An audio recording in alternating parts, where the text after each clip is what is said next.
I play for Collingwood Football Club. I grew up in Glenroy, born and bred. My first year ever I played at Hatfield. From the second year all the way up to under 12s, it's Glenroy Football Club. I'm one of 14, and the reason why I got into it was my dad and my brothers. I used to watch all their games from the age of 3. It was community football, so it was the best type of football. So proud. Local footy is really important. I think, especially Glenroy being a suburb and this being the main supplier of sports for the community. You look at what Glenroy are trying to do here, trying to bring up a women's team, and in the background is my niece who just finished under 12. So at the moment she hasn't got a pathway. So Melanie's played for Glenroy from the same age as me, from the age of 7, and she is now too old to play boys football. So she's excited about the girls team, aren't you? Very. So she's extremely competitive, not as good as me. Calm down. Probably a few kids are not on the right road, and I think if you give them that sport or that outlet to go and meet new people, it can benefit the community in more ways than one. What do I say to girls? It doesn't matter who you are, what your skill level you are, what fitness level you are. It's a good environment to be in, it's fun, you meet new mates. This is where you want to be, so come down and have a kick.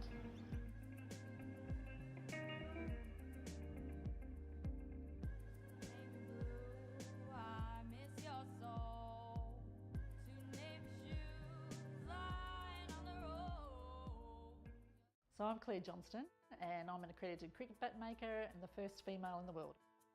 I learnt how to make cricket bats from Ian Cullen. There's a lot of bats out there for men, and I felt that there was an opportunity there to actually work with women to make better bats and to actually make them for their style. So recently I was commissioned to make 5 cricket bats for the Pascoe Vale Hadfield Cricket Club for their under-13s girls cricket team. And to see their faces when they were given the cricket bats was just brilliant.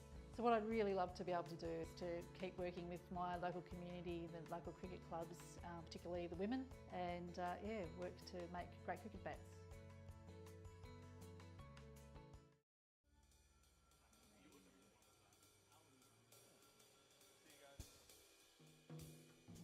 My name is Michael Tortoni. I'm the founder of Melbourne's legendary jazz club, Bennett's Lane.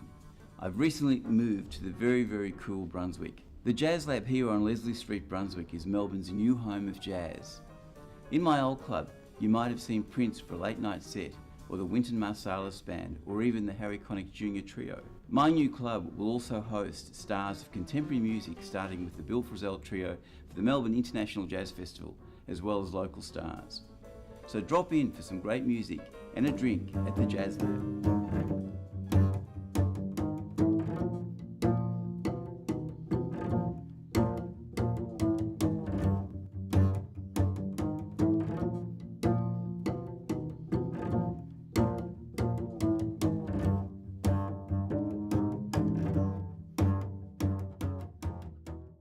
So my name is Zainab Aboueid. I'm 19 years old and I currently study the Bachelor's of Law and International Relations at La Trobe University. I partake in my local community by volunteering with local MPs such as Peter Khalil. I like to also attend and organise events that surround family violence to help ensure that women are heard and young women have voices. I wanted to represent myself as a Muslim woman and represent my community, so I thought why not start it? Members of the gallery, welcome back. We'll now continue with the substantive part of the agenda, and we have the presentation of officers' reports. The first report for tonight is the Resilient Melbourne Strategy. Is there a councillor who wishes to move this report? Councillor Riley, is there a seconder? Yep, a second. Councillor Riley, do you wish to speak to it? It's an excellent report. People need to read it, and I'm not going to elaborate any further given the immensity of the agenda to come, but thank you to the officers for their work on this. Thank you. Councillor Ratnam, do you wish to speak to it? Okay, all those in favour? I declare that carried. The next report is in Corporate Services, Assembly of Councillors record for the 1st of July to the 31st of July 2017. Councillor Ratnam to move. Is there a seconder? Councillor Abood? All those in favour? I declare that carried. The next report is the Municipal Association.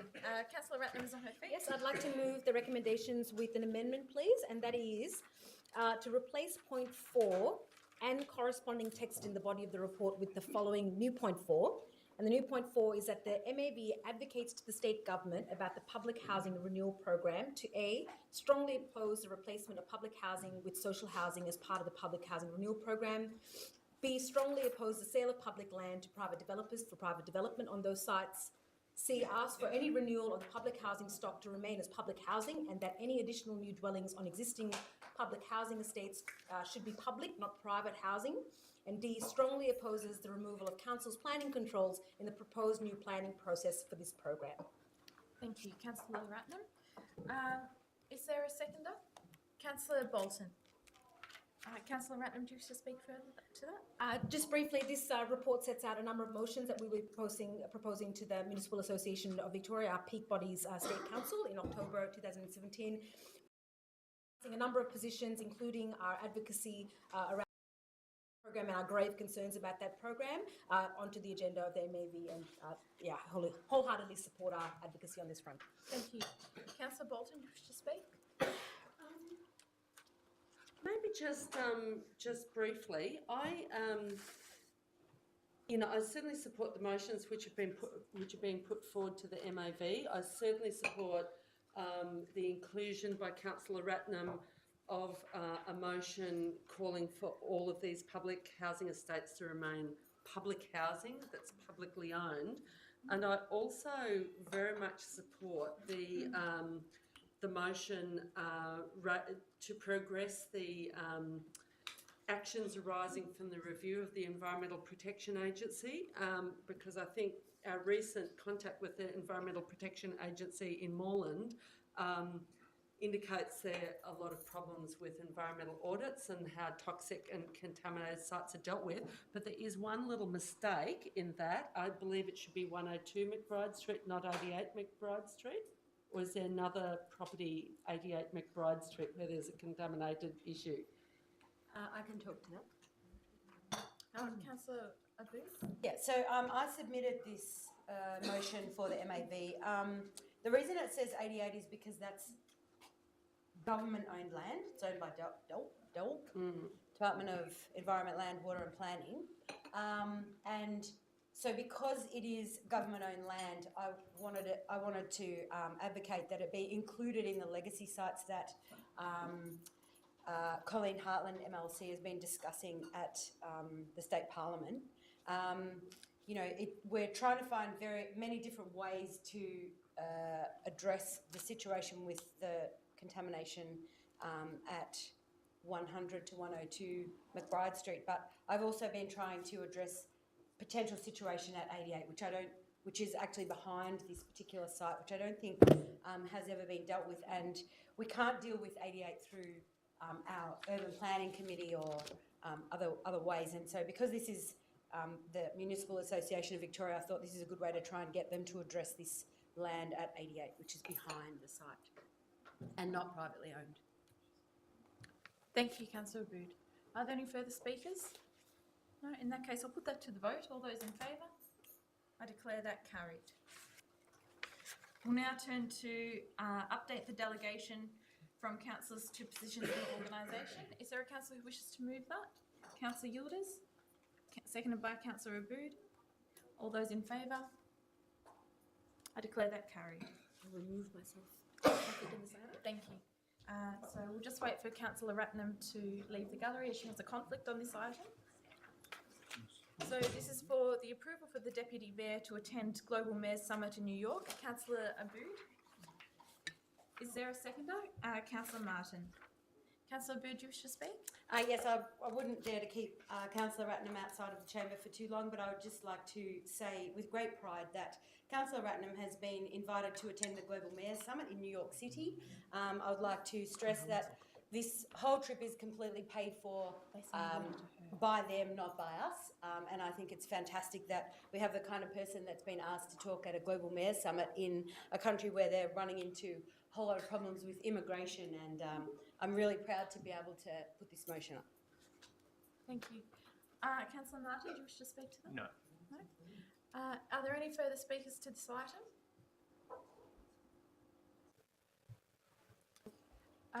Okay, well, Councillor Tapanos? Yeah, I'm just, look, I'm all supportive of having Moreland represents in global forums, but the spokesperson of the council who normally attends these is the mayor. And I'm just reading from the report. The Deputy Mayor has been invited to share insights and experience in leading a local administration that promotes social inclusion of migrants and refugees and is responsive to the needs of all residents. Well, Councillor Ratnam does not lead the administration. Narina leads the administration. Councillor Ratnam is not the spokesperson and does not lead the council. Councillor Helen Davidson leads the council. I mean, it is my view that we should be represented, and under our protocols, surely that is from our mayor. I just find a bit unusual, that's all, and I don't think it's correct, because we would be opening up a situation where other councillors get to go, and it really doesn't, like, those protocols are there for a reason, and that's my concern. Otherwise, I have absolutely no hesitation with supporting the motion. Thank you, Councillor Tapanos. I'll just briefly speak to that. The invitation that was received was delegated to Councillor Ratnam. She informed me of this, and they had actually requested that Councillor Ratnam attend, as they had previously spoken to her at the earlier in the year, and she had spoken at a forum with them. And so I was quite willing to delegate that to Councillor Ratnam to speak at that event. And following that week, in another trip, I'm going to Taiwan for the eco-mobility. So I felt it quite apt to delegate that.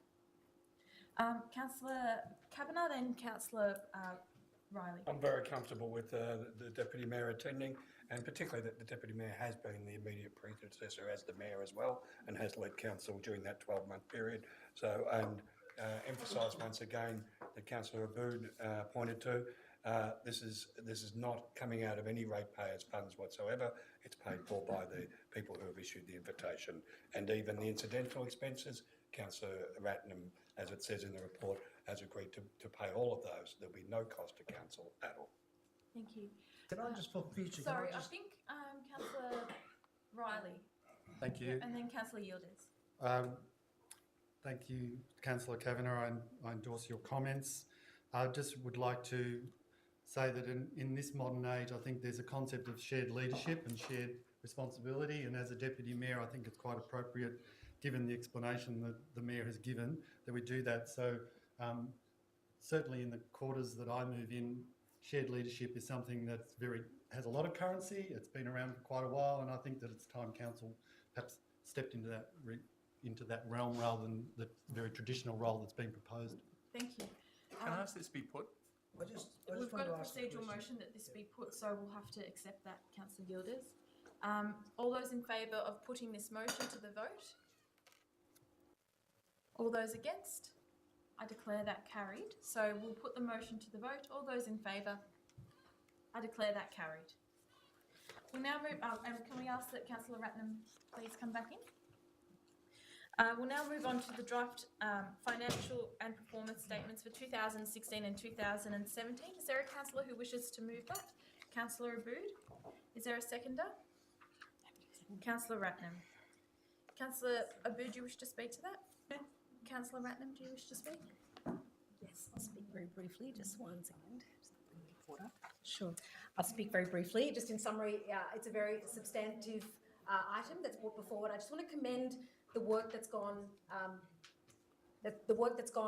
into managing us financially so responsibly, particularly by our officers. We have a really, really strong team led by our very capable CEO that has got us to one of the strongest financial positions that I've seen on my time on council. So I want to congratulate everyone involved. I also sit on the audit committee along with Councillor Martin and Councillor O'Farnley, where we scrutinised these reports, and that got the support of the audit committee last week as well. So I just want to commend all the work that's gone behind this, and we're in a very strong position to deliver for our community on a broad range of issues that is encompassed in this report. Thank you, Councillor Ratnam. And I note that we need a councillor to certify the statements for their final form. Is there a councillor who wishes to volunteer to do this? I'm happy to do so. Councillor Kavanagh?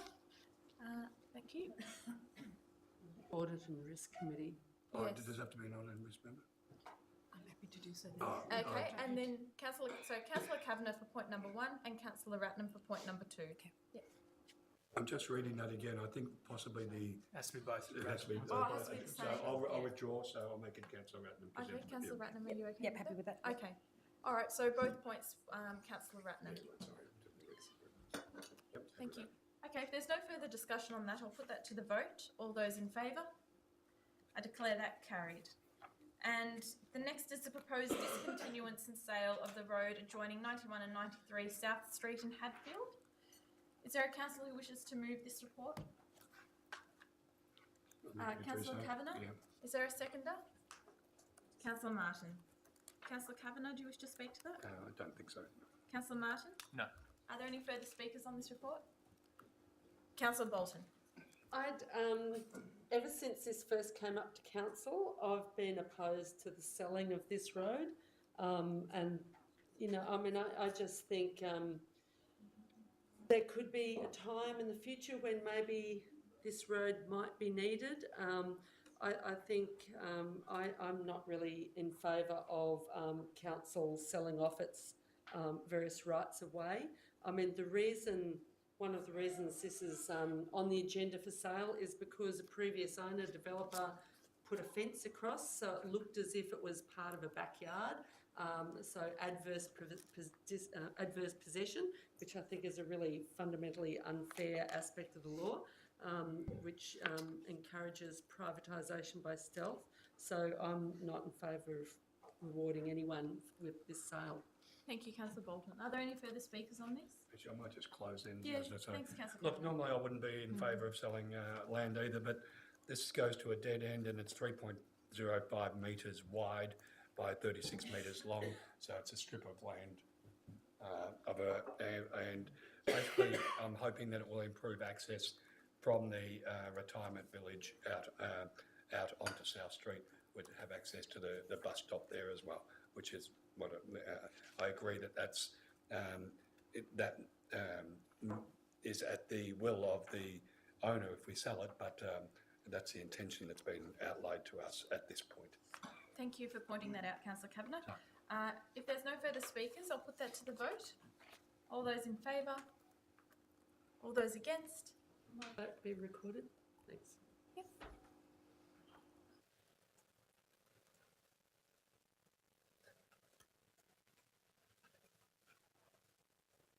Okay. The next report to consider is the proposed discontinuance and sale of road, the southern end of Elm Grove adjoining Nicholson Street, Brunswick East. Councillor Riley to move. Is there a seconder? Yeah, happy to Councillor second. Ratnam. Do you wish to speak, Councillor Riley? Oh, look, just for the sake of the audience, the people listening, this is a very small piece of land which is landlocked and not much access to anybody in our city that council owns, so it'll actually get more benefit from the sale and going into our coffers rather than sitting there being a very small piece of land which will be not very utilised by anybody. Thank you, Councillor Riley. Councillor Ratnam, do you wish to add anything? Is there any further discussion from councillors? No? In that case, I'll put that to the vote. All those in favour? All those against? I'm against. Okay. If that can be recorded.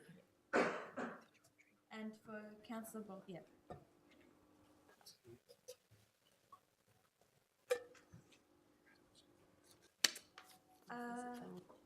Now, the next item on the agenda is parking in Mitchell Street. Councillor Bolton. Alternative resolution. So the alternative is that council officers make further contact with residents in the street to further understand the parking issues, then conduct a survey of residents regarding parking options for the street. Is there a seconder, councillors? Somebody should foreshadow the office recommendation. Okay. Someone will need to foreshadow the office recommendation. It's not. Yes, thank you, Councillor Ratnam. Okay, thank you, Councillor Franny. So, Councillor Bolton has put an amendment up which substantially changes the motion, and Councillor Franny is foreshadowing to return to the officer motion if that is lost. And if there is no seconder for Councillor Bolton, it would lapse for want of a seconder. In which case, Councillor Franny, do you wish to move the substantive? Wish to move the council officer's recommendation. Yes, okay. And is there a seconder for Councillor Franny? Councillor Martin. Do you wish to speak to that, Councillor Afrani? Reserve the right. Councillor Martin? No. Are there any further speakers? No. In that case, I'll put that to the vote. All those in favour? All those against? Councillor Bolton, are you abstaining? I'm just abstaining. Okay. And Councillor Bolton is abstaining from voting. And so I declare that carried. And the next item is pedestrian safety report for Nicholson Street and Home Street, Brunswick East, Coburg. I've got an alternative resolution. Councillor Bolton? Motion.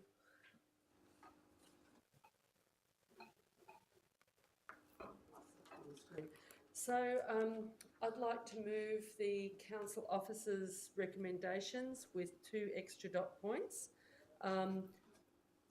Point 3, release to the local community the details of the pedestrian survey conducted by council near the Moore Street, Nicholson Street intersection, including the date and time of the survey. And 4, investigate installing a raised threshold treatment in Moore Street at its intersection with Nicholson Street to reduce the incidence of vehicles speeding at that corner. Actually, I should specify on both sides of Nicholson Street, both approaches from Moore Street to Nicholson Street. Thank you. Is there a sorry, was that the end of the... Yep, that's the end. Is there a seconder? Second. Councillor Franny. Councillor Bolton, do you wish to speak to it? Yes, I would like to speak to it. Certainly I support the actions which council has conducted, but I also, and it is very difficult for council because council doesn't control the road. So another aspect of council having to advocate to state government because it's beyond our powers. Thinking of our previous debate. So maybe we're not allowed to advocate to any other level of government anymore. Good point. Well done.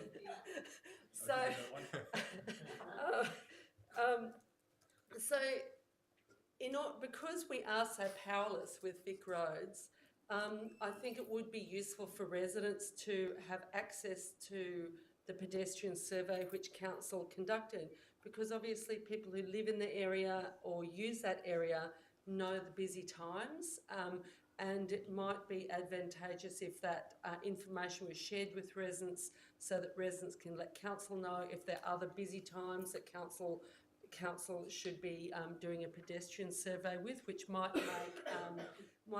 make our case much stronger with Vic roads, because obviously they get requests to fix up intersections all over the state. This last point on a raised thresholds treatment in Moore Street on both sides, because Moore Street goes across Nicholson Street. This might help. It won't solve the situation of pedestrian safety at this part of Nicholson Street, but it could assist by causing vehicles to slow down when they turn onto Nicholson Street from both sides of Moore Street. It's a very busy area with people crossing to go to Campbell Reserve for soccer, crossing to go to the mosque, crossing to go to the IGA, and so there have been some very nasty accidents, including a tragic death. Thank you, Councillor Bolton. Councillor Franny, do you wish to speak? Very briefly, much like Councillor Yildiz, I know this area really well. It's not quite near Melville Road, but it's just a little bit out Nicholson Street. Hey, I know where it is. Now, look, I've been to this intersection many times. There is a wonderful mosque on that intersection, and it makes complete sense for a pedestrian-operated signal to be installed, especially across the road at where that mosque is, especially because a lot of the attendees of that mosque have to cross the road when there's no parking on the eastern side, and they need to go to the western side for Moore Street. I'm not so sure that raised treatments are going to make much of a difference. I think cars need to slow down when they need to get onto Nicholson Street anyway, because it's quite a busy thoroughfare, but happy for it to be investigated and be included in the motion. So I'm really keen to see this brought forward because it makes a lot of sense to put pedestrian operated signals there. We have spoken with the directors about what we can do, and at this stage it seems further advocacy is the best option. So hopefully we can unite behind Councillor Yildiz' campaign with the Nicholson Street crew to install pedestrian operated signals here. Thank you. Thank you. Is there any further discussion on this item? Perhaps very, very briefly, I just want to also thank also the other councillors who've been really involved in working with the residents, particularly Councillor Abood and Councillor Riley, who have met with residents and have been following up very assiduously on some of the follow-up action. So wholly support this, and we'll be working to get some further action. And also highlights the need for us to really think about local area plans. We've been talking about a number of groups around the city who are experiencing very similar issues with intense development and really significant changes in safety and amenity in neighbourhoods. So it's really raised some big questions for us, which we're working back through the CEO with around how do we address that, how do we proactively do that. So thanks very much to Helen and the residents for bringing this to our attention, because it sparks some other bigger work that we're going to do. Thank you. Thank you, Councillor Ratnam. Councillor Bolton. So in closing, there's just one little bit of information I want to present around point 4. The problem is most of the rest of the motion, or the key chunk of it, points 1 and 2, are simply advocating to another level of government.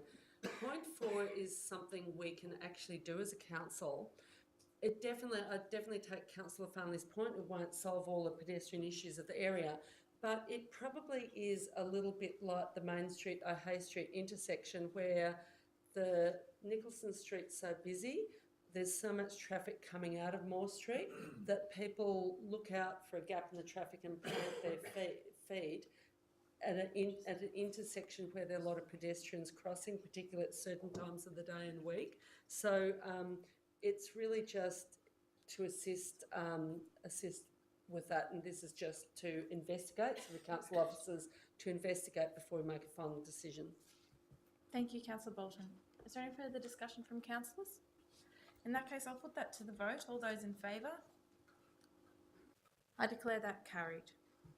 We'll now move on to traffic management at the intersection of Moreland Road, and Councillor Martin wishes to move that. Yeah, I'd like to move the officer's recommendation, as well as adding an additional dot point to request Vic Roads to include consideration of how bicycles could continue to travel northbound as part of the redesign of the intersection. If I have a seconder, I'm happy to talk to that. Councillor Abood. So this section of Moreland and DeKalb, a lot of bicycles use it. We have a lot of sections throughout the municipality where bikes can actually travel up one-way roads, they can go through, and we want to encourage cycling throughout the entire municipality.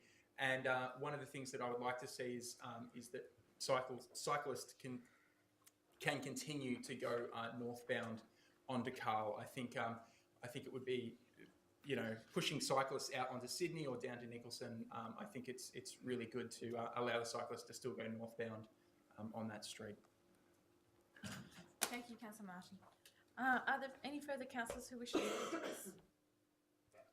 No? In that case, I'll put that to the vote. All those in favour? I declare that carried. The next report is the provision of concrete, bluestone and drainage works. Councillor Martin. Thank you. It's a busy section for me. So I would like to move the officer recommendation, as well as adding in an additional dot point stating that investigate and use where appropriate recycled glass in future road and footpath projects under this contract. And if I have a seconder, I'm willing to talk to that as well. Yeah, Councillor Martin. Sorry, Riley. Thank you. So what we'll see in the next report is some of the information around what came out of the Four Corners report, talking about recycled glass, talking about how there's huge, vast stockpiles of recycled glass that's not currently used. One of the things that I've been discussing with my fellow councillors is including recycled glass into the construction of our roads and footpaths to provide an end product to encourage a market price and to encourage sale of that recycled glass. So this is just one small thing that we can investigate and include in our projects for the panel going forward. Thank you. Councillor Riley, do you wish to speak to that? No? Are there any further councillors who wish to speak to that? In that case, I'll put that to the vote. All those in favour?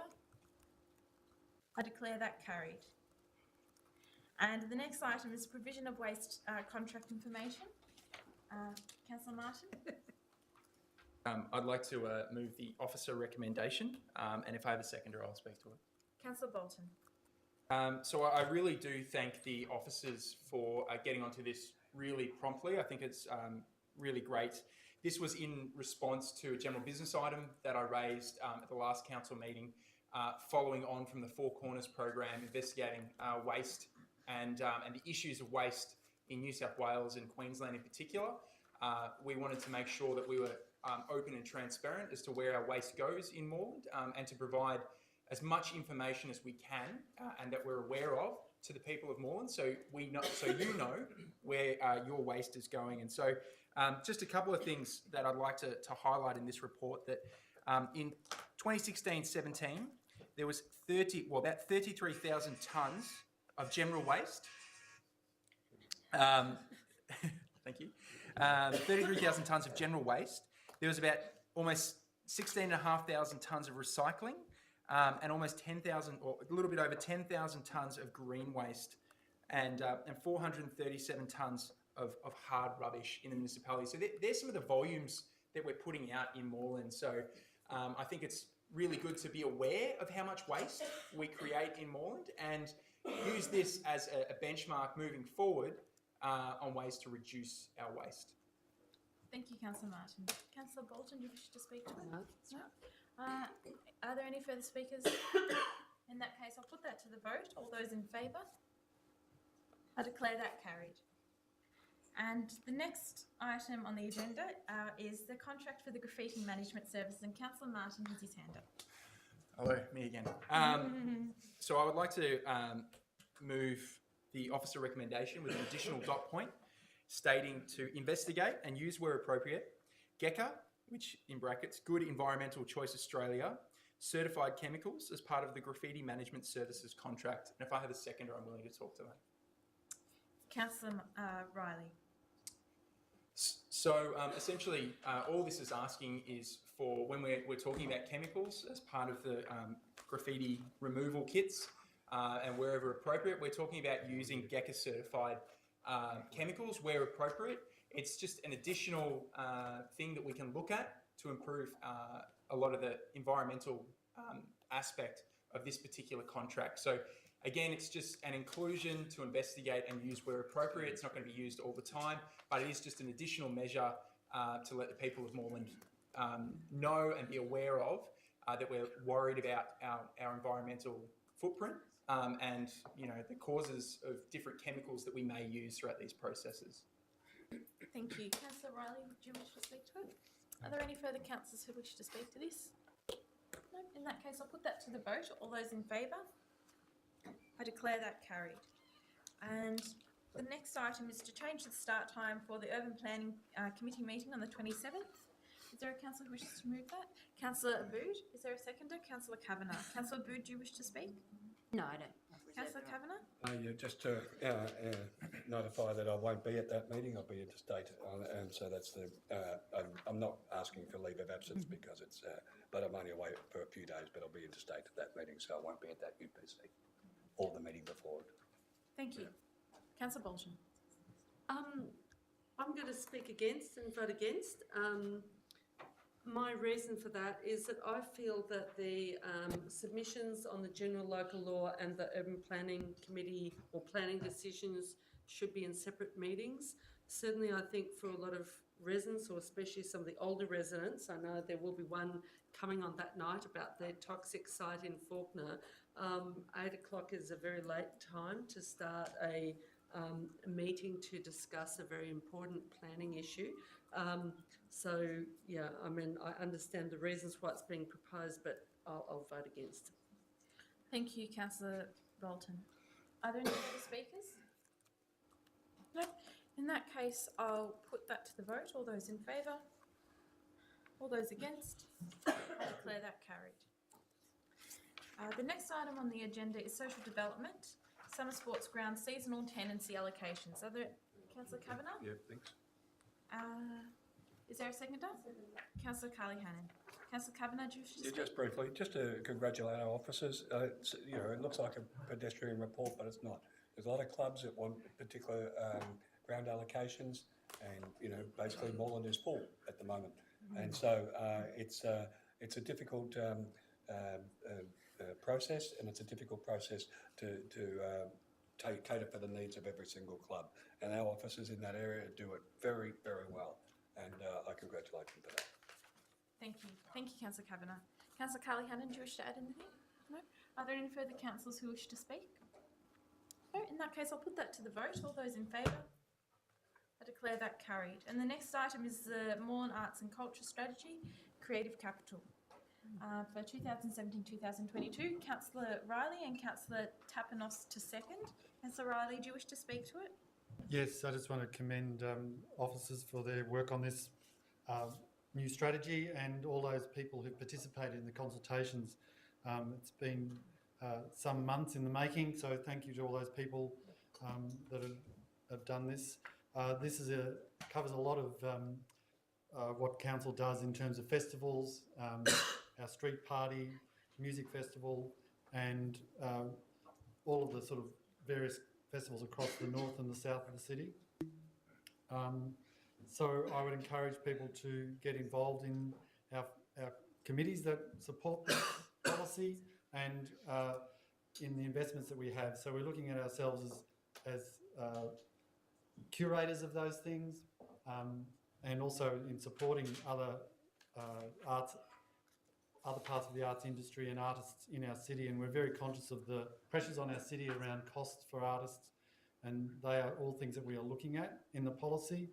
Some of the other features of the policy are to look at various arts hubs and the feasibility of those for our city in supporting our arts community, and along with a lot of other aspects which I won't go into detail, but I'd encourage people who are interested in this space to actually have a look at it. It's really important part of what we do.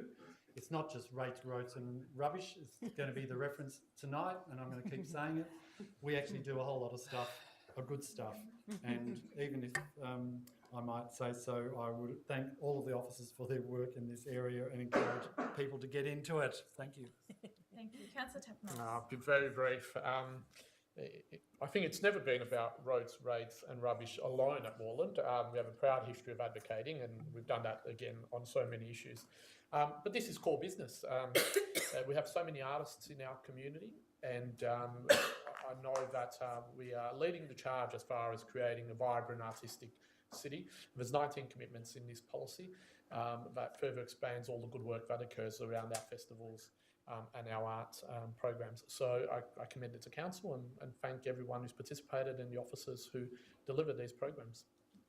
Thank you, Councillor Tapanos. Are there any further speakers? No. In that case, I'll put that to the vote. All those in favour? I declare that carried. And the next item on the agenda is homelessness in Moreland, the update. Councillor Bolton, and sorry? I'm happy to move. To move, yep. And is there a seconder? Riley? I'm happy to second. Happy to second. Councillor Ratnam. Councillor Bolton, do you wish to speak to it? Just very briefly, I don't have an amendment or anything to this resolution tonight, but I would like to say that I sort of feel like it's really inadequate because the problem is so great, and I feel that there is more that council can do for this issue. Now, obviously, the next item on the agenda is around public housing, and that is a critical issue to resolve the question of homelessness. There are far fewer homeless services than most people actually realise. A lot of people think there's all these homeless services out there, which giving people places to stay, and that's really not true. And certainly, some local homeless people I've been in touch with, I mean, they go into brief transitional housing or a motel. They're put in for a day or a few days or maybe a couple of weeks, and then they're back on the streets again, then back into the hotel, and then maybe back on the streets again. So I sort of feel like basically, I mean, there isn't enough being done, but I think for the moment we need to pass this motion and think about something further that Council, Moreland in particular, and other councils can do to assist. Obviously, it's mainly state government responsibility, but I also do think councils need to chip in because this is crisis situation that we've got at the moment. Thank you, Councillor Bolton. Councillor Ratnam, do you wish to speak?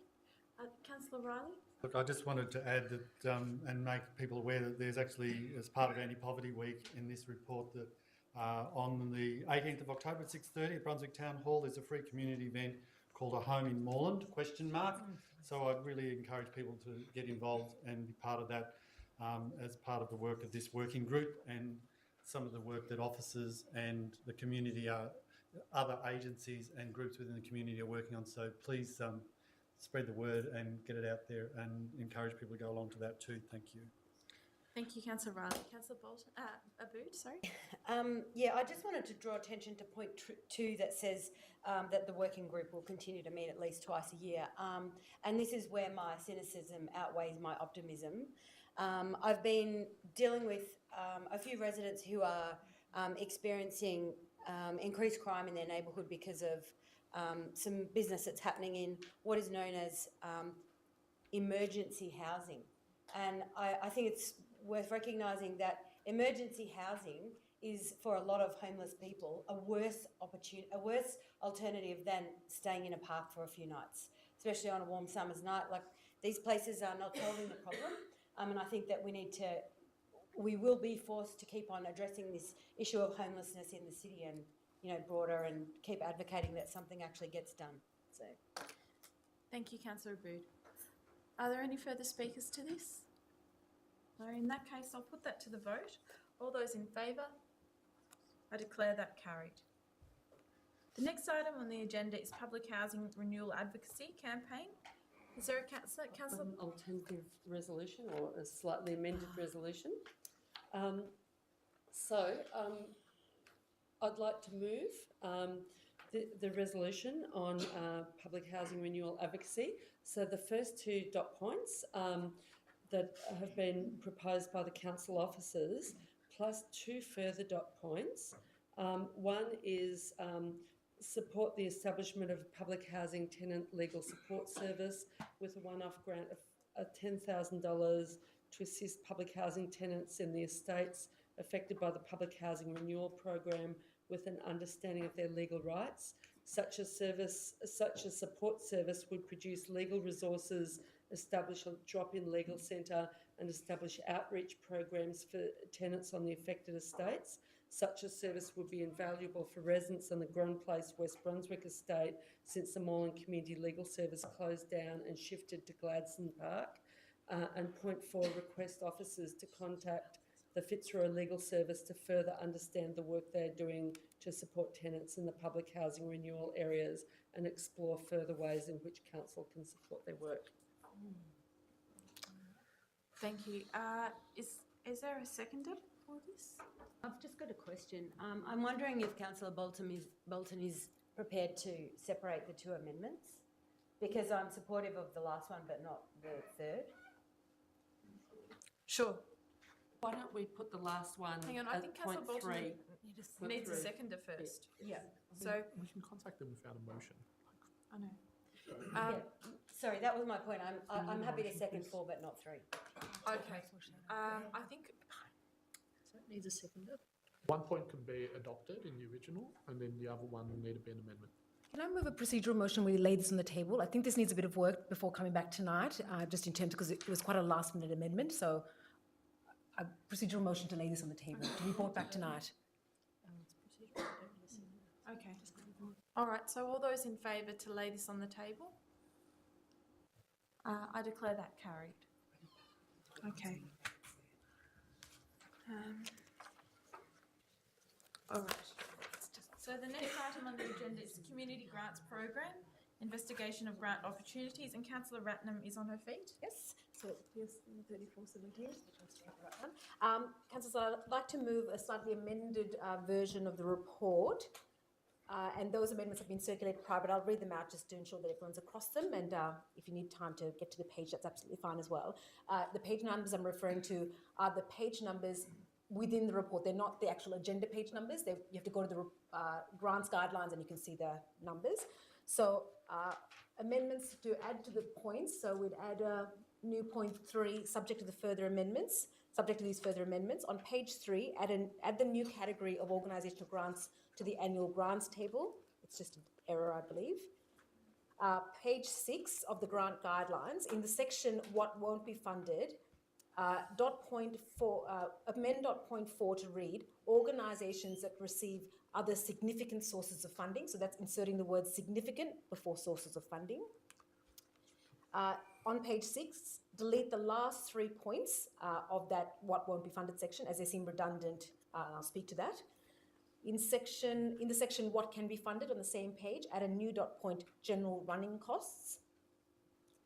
On page 7, under quick response grants, add individuals to the summary of grants to read for small one-off projects to support not-for-profit groups, community development projects, auspice individuals and community members. So that would include individuals along that list. Add a definition clause that individuals must be residents of Moreland. Add a new point in this category funds that states activities that support endorsed council advocacy positions or campaigns. And on page 8, in the what can be funded section, add stationery supplies and delete the requirement for one-to-one match funding for quick response grant equipment. I'm happy to speak to each of those. I know it's very detailed. So, thank you, Councillor Ratnam. Is there a seconder? Councillor Abood. So, councillors, I'll just read through some of the rationale for these. The first one, which is adding the organisational grants to the table, I think it was just an omission. It should have been listed as part of the grants because this is a new grants category. In what won't be funded, currently we say that organisations that receive other sources of funding won't be funded, but I know that we have a lot of organisations that get very small amounts of funding, and I would hate for us to disqualify them from grant funding because they get very minor funding. So that's why I put the word significant sources of funding. So if they get significant sources of funding, they're not eligible, but if they get some source but small, they're eligible. Deleting the last 3 points, which were further eligibility criteria, I think they're redundant. I've added the new point, general running costs, because we have a list of things that can be funded, but a lot of organisations come to us and say it's a general daily running costs that we need help with, and that's why this new organisational grants category has been developed. In the quick response grants, at the moment we say not-for-profit groups, community development projects and auspice individuals can receive grant funding, but we know that lots of individuals who are doing grassroots campaigning come to us for some support. We've recently had that with the Hope Street bus, for example, and we've got into a bit of an administrative tie because we can't fund it through as easily. So we're going to put the word individuals in there as well, but they must be residents of Moreland. And we've added a new point in this category funds to say activities that support endorsed council advocacy positions or campaigns. So once again, thinking about the Hope Street bus campaign, it's an endorsed advocacy position of council. So if somebody comes to us and say, can you help us with a few $100s for this campaign activity, we'd like to be able to enable them to do that. And I've added stationery supplies because we often get requests under quick response and individual grants for stationery supplies. It's not listed there, but just to be sure, I've added it in there. Thank you. Thank you, Councillor Ratnam. Councillor Abood? Yeah, just very quickly, I'd like to commend the work on this particular report and make note of just that this is the minutiae, some of the detail that's been overlooked, and I think it's great that it's been chased up, but also that immediate funding, the threshold for immediate, that immediately increase the funding threshold for female participation grant category, and also the youth initiative grant, which are two of the areas of council that I'm joint responsible for. So I'm just happy to see this being risen a bit. Thank you, Councillor Bolton. The bit about auspiced individuals, that would probably rule out help assisting the Hope Street bus campaign, for example, yes, because it should be individuals and auspice individuals, not just auspice individuals. So I think that's sorry, there's an error there. It should include individuals. That's right. Yeah. Thank you. Thank you. Are there any further speakers to this? Yes, could I get the Director of Social Services to comment on those amendments, just because I'm not aware of what the financial implications are. I know we deleted a few sections and I hadn't got quite across the page. Are there significant financial implications and what are those? Yeah, I'll hand over to Arden. Thank you, Arden. Thanks, Mayor. Financial implications, they're not extensive, they're not material, and the recommendation to create a new funding category for ongoing covers the financial. There are a number of, and the intent of officers was to put the report through, as we have, await Council's decision on whether you support the ongoing category or not, and in the aftermath of that, make whatever changes needed to be made to the funding guidelines. So it was very deliberate. There wasn't an omission. Very deliberate to make sure that you didn't put anything in the guidelines that weren't approved by Council. So there was some method in the madness. Thank you. There are a number of, somebody used the word minutiae before. Yes, I agree. And if there's a preference to do it this way, so be it. An alternative would be to ask Council officers to redo the guidelines, taking into account all these views and suggestions, and before they're released for the public. Thank you, Adam. Happy to close and respond, if that's all right. Are there any further speakers? Yeah. This is the ongoing grant. Yeah, that's right. Look, just a quick note that I'll be voting against it only because I don't support an ongoing grants program. I support a once-off grants program. I think each year the community group should come back to Council and it should be reviewed in respect to that rather than an ongoing format. But I know there may be some checks and balances, but I prefer a once-off program. Thank you, Councillor Franey. Councillor, I move a deferral of this report to incorporate those changes and seek feedback from officers. Happy to respond to them. Okay, so we've got a procedural motion for a deferral. We'll put that to the vote. All those in favour? All those against? I declare that lost. We'll continue. Councillor Ratnam, if there's no further speakers, Councillor Ratnam to close the debate. Yeah, thank you, Mayor. I didn't speak to the substantive item before as well. I'm happy to respond to some of the comments, which are very fair commentary from the Director. In terms of the ambition of this report, this came from a number of groups coming to us over the years that fell outside our grant category guidelines. So over the last few years, we've moved towards a 3-year cycle of grants. We have a number of organisations, however, who are not able to secure any other funding to operate, and they provide vital activities and services for the community, and we need them to be able to deliver the work that we want to deliver, and we couldn't quite fund them. So it was happening in a very ad hoc way. So the group that knew how to come, knew how to advocate to Council and had some prior knowledge about the process was somehow advantaged. And there were lots of groups who didn't know how to do that and so therefore missed out on funding altogether. So we started a review process last year to look at, well, what are the ways that we can support these groups who genuinely have hardship finding funding anywhere else, but are really vital to Moreland. We encourage them actively to try and get other sources of funding. In the initial operational grants funding, in the 3 years, we do lots of work with them to be independent. And this category is just there now to ensure that when we have organisations, and there are some who aren't able to get any more funding, that we're able to provide a service, and it sets up the trial in the regard. So I'm really happy with this response. Like all council grant programs, we review them periodically, and I assume in a year or two we'll review them to see how they're going and seeing whether they address the gap. In terms of some of the cautions or concerns, I totally heed that. One of the reasons I wanted to move some of these changes to the guidelines is that I feel like there are a number of activities happening at the moment. We've got some big campaigns, marriage equality, for example, where we need to have our community active and ready to go. And I'm really open to a further and more a deeper review of the guidelines to come back to council. But at this stage, just to keep us to make it easier, because we're getting into some trouble at the moment with our categories not being responsive enough. That's why I've moved these amendments tonight, just to help us get through that period. But I'm really open to a further review of the guidelines coming back to council, and we can look at how some of these things are working and whether they've had any adverse impacts. Thank you, Councillor Ratnam. I'll put that to the vote now. All those in favour? All those against? I declare that carried. And, sorry, councillors, we'll need to call for an extension of time. Moved by Councillor Kavanagh, seconded by Councillor Abood. All those in favour? I declare that carried. We'll now move on to development.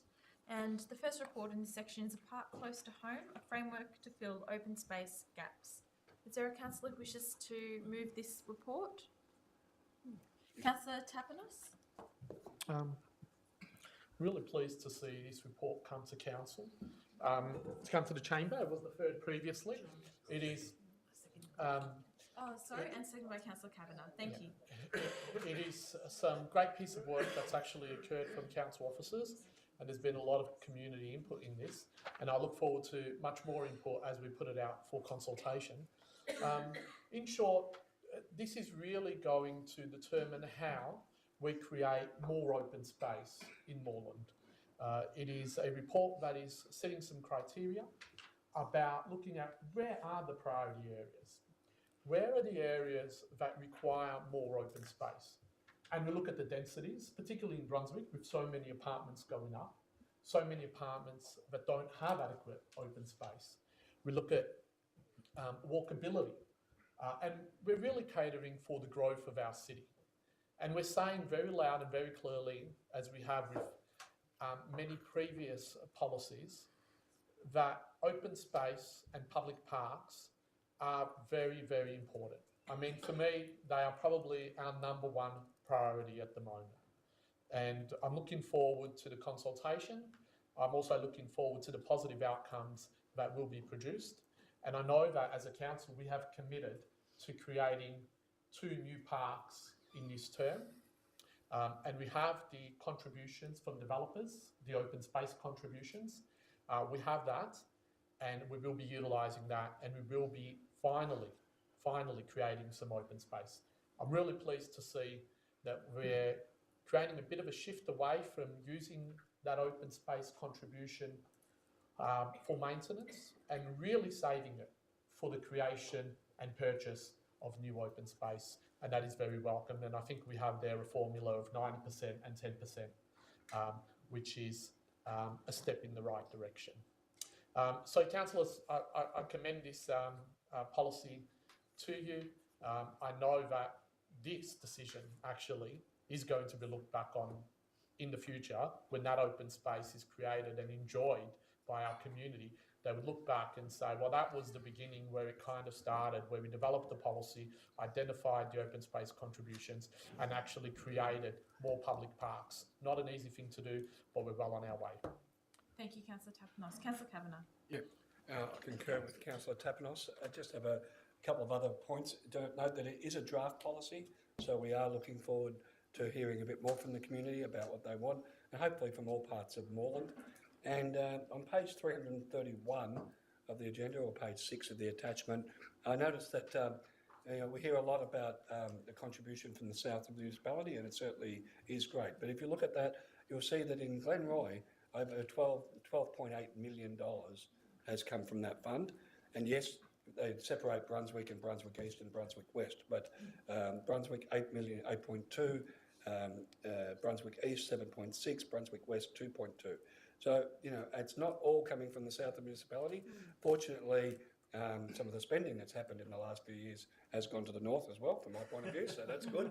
But you see that even Pascoe Vale, almost $8 million in Pascoe Vale. So, yes, there is a lot of development in the south, but there's also a lot of contribution being made by people in the north in the municipality. Thank you, Councillor Kavanagh. Councillor Bolton. I think a few residents have contacted me to say that this report is much improved from when it last came to council. So I think that extra time for council officers to talk with some of the residents has really been fruitful. There are still a couple of questions some residents have, in particular around East Brunswick, which is going to cop the biggest population increase. But I think we should put it out to the report out to public consultation, and those comments will come back and be incorporated into, or possibly incorporated into the report. So supporting the report. Thank you, Councillor Bolton. Are there any further speakers? Yes. Councillor Franny.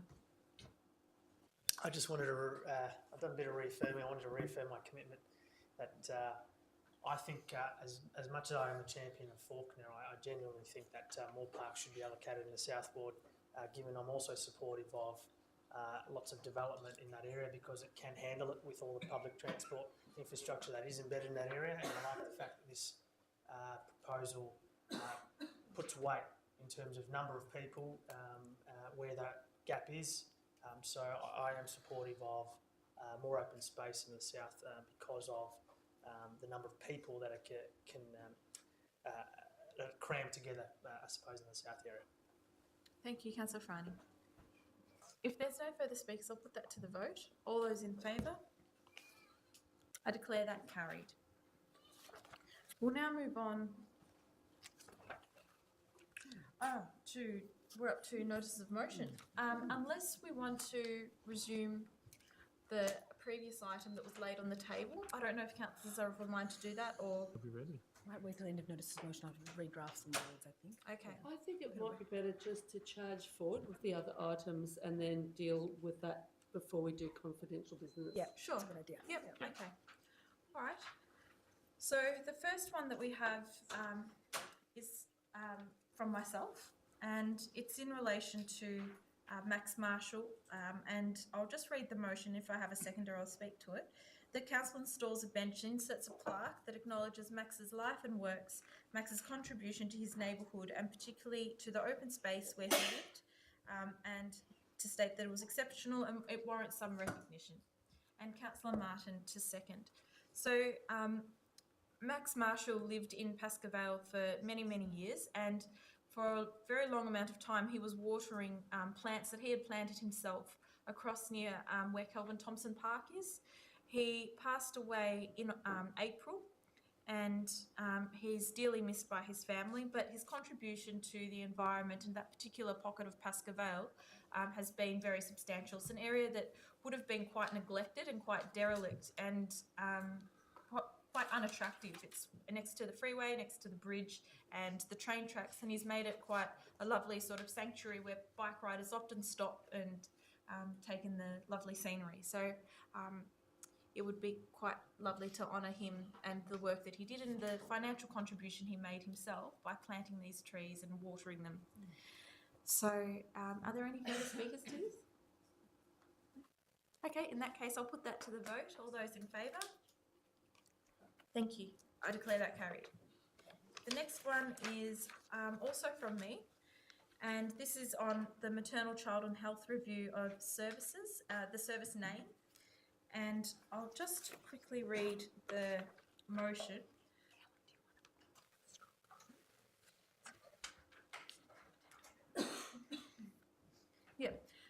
That council reviews the name of the maternal and child health service centres with a view to adopting a name which would make it more contemporary and inclusive. So this is a matter that I think really goes to the heart of some deep-founded issues that we have as a society, and one of those is gender equality. And we know that parents and caregivers are a wide range of people, and they often include fathers. So in my opinion, the term... Sorry? Oh my gosh, I need a seconder, sorry. Thank you, Councillor Ratner. So in my opinion, the term maternal is outdated when we know that a lot of fathers are doing a huge amount of work to care for the children and raise them and take them to these very crucial appointments at those early stages in their life. And it also is about including fathers in that, so that there isn't this perception that it's just a mother's role to be nurturing. It's a parental role to be nurturing. And for that reason, I'm calling for this motion to look at reviewing the change of the name from Maternal Child and Health to potentially something like Parental Child and Health Services. Councillor Ratnam, do you wish to... You've spoken beautifully to it. Thank you. And are there any further speakers? Councillor Tapanos. Yeah, I'm not supporting this. I don't think it's outdated. I really don't. And I think it adequately describes what the service is. I really do. Look, it's an interesting one, and I'm not sure what alternative names will be. Parental. But maternal health services is really... Look, I think honestly it would be a mistake to change the word maternal health services, maternal, because it specifically is there for the support of women, particularly during pregnancy and childbirth. There are many other services, but that's what that word means, and we do offer that service. It is very important, and there are many services that are tailored for men to be involved in the caring and nurturing and being participating. But one of the services we do offer is maternal services, maternal health services to women. And that's not to say we don't offer the other services to men, we do, and I think that that is included in the current name. But to say that we are going to remove this term, I think is a mistake, because that's what the service is.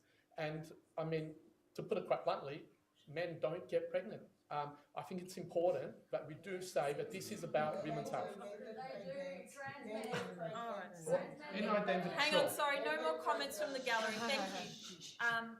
Thank you, Councillor Tapanos. Councillor Abood. I can't accept that you're a buffoon, and so I'm sure that your concern must be a legitimate one about the fact that this is an historical organisation that needs consultation. You can't just go and change things. I know that, you know, you're kind of an old-fashioned person, and so I just want to point out that it's also been known as child welfare. Sorry to interrupt, but please try to refrain from name calling. Yep, and it's also been known as child welfare and the Children's Health Service. I think that it's like parental leave, it's like maternal and paternal leave. So it's like when the mother who has the baby goes on leave, it's called maternal leave. Same as when the mother who has the baby shows up at the baby health centre, which is what I used to call it. If the dad shows up, it's called the paternal health centre.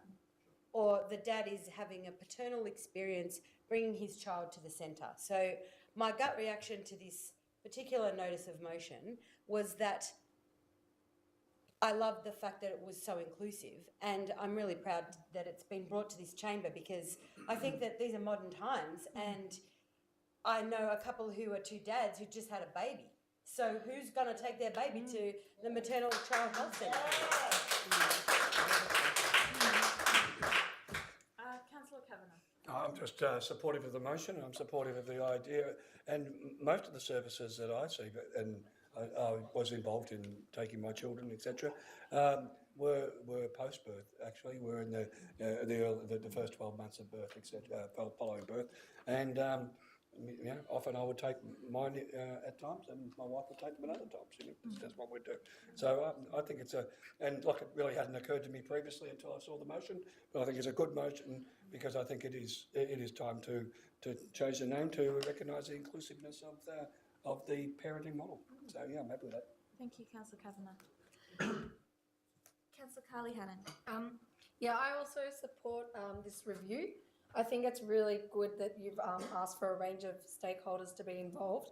And actually, I've heard a range of various viewpoints on this issue, particularly with the current debate around family violence. I think it'll be really interesting to talk about what we're going to do in terms of this service into the future, in ensuring that it continues to be a primary and secondary intervention for families, and a family welfare service, but also a universal service that we all use, and both parents of various genders and also grandparents and other carers also use this service.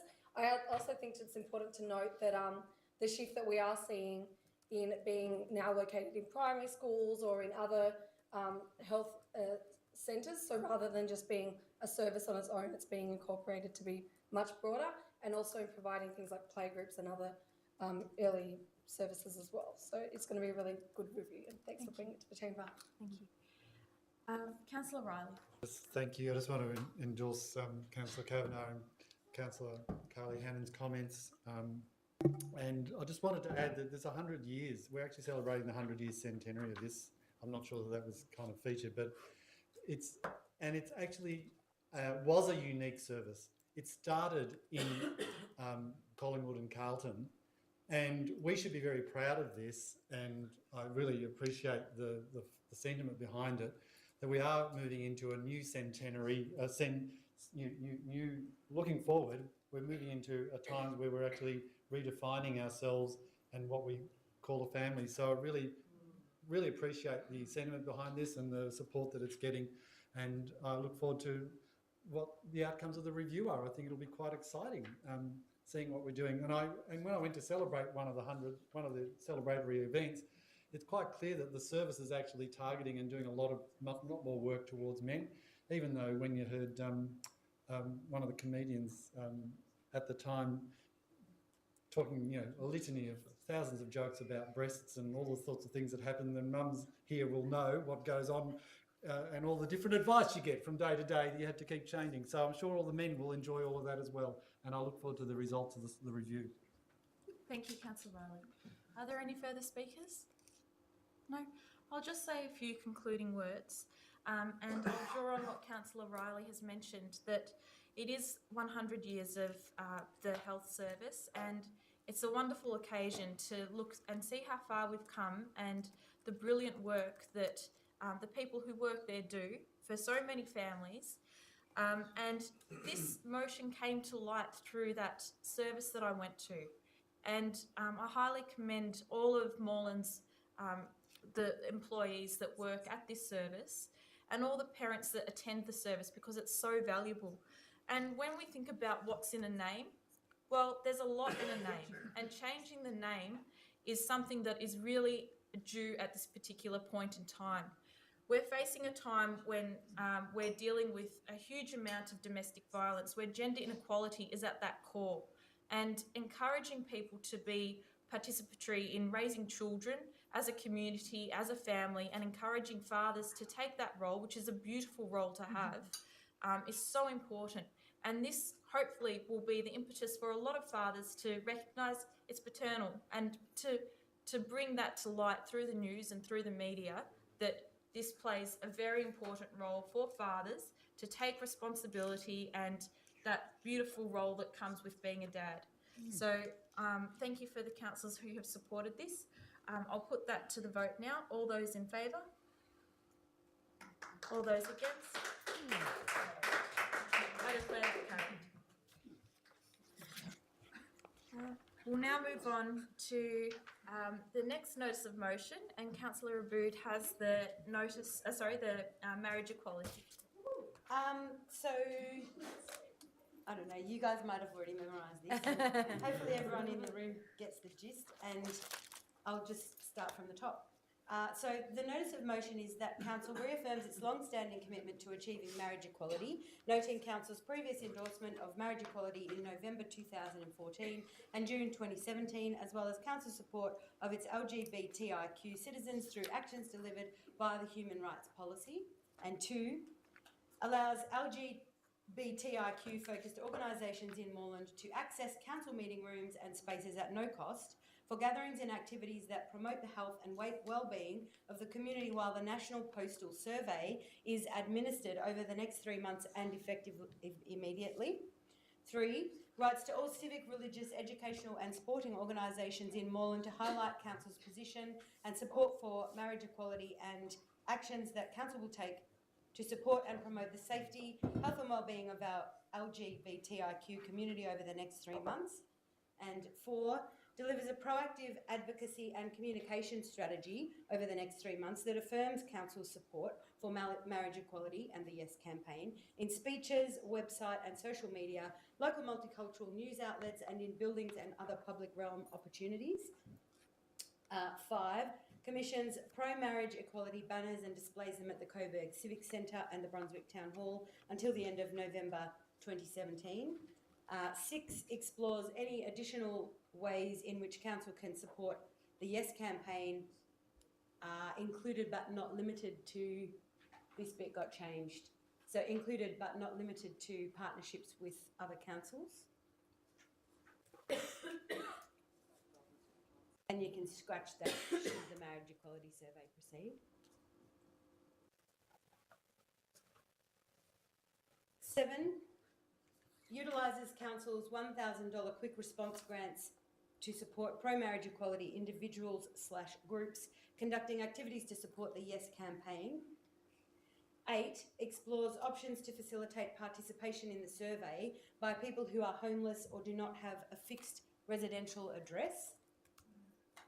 And 9, ensures that council will issue permits for stalls within 24 hours for any activities connected to campaigns connected to the marriage, maybe that should say, I think we need a different word to that So second I think, connected. sorry, Councillor Bird, I think it's 48 hours that is the turnaround. Have we had that confirmed? That we could do 48 hours. So within 48 hours for any activities connected to campaigns connected to the marriage equality postal surveys that require a permit under the local laws.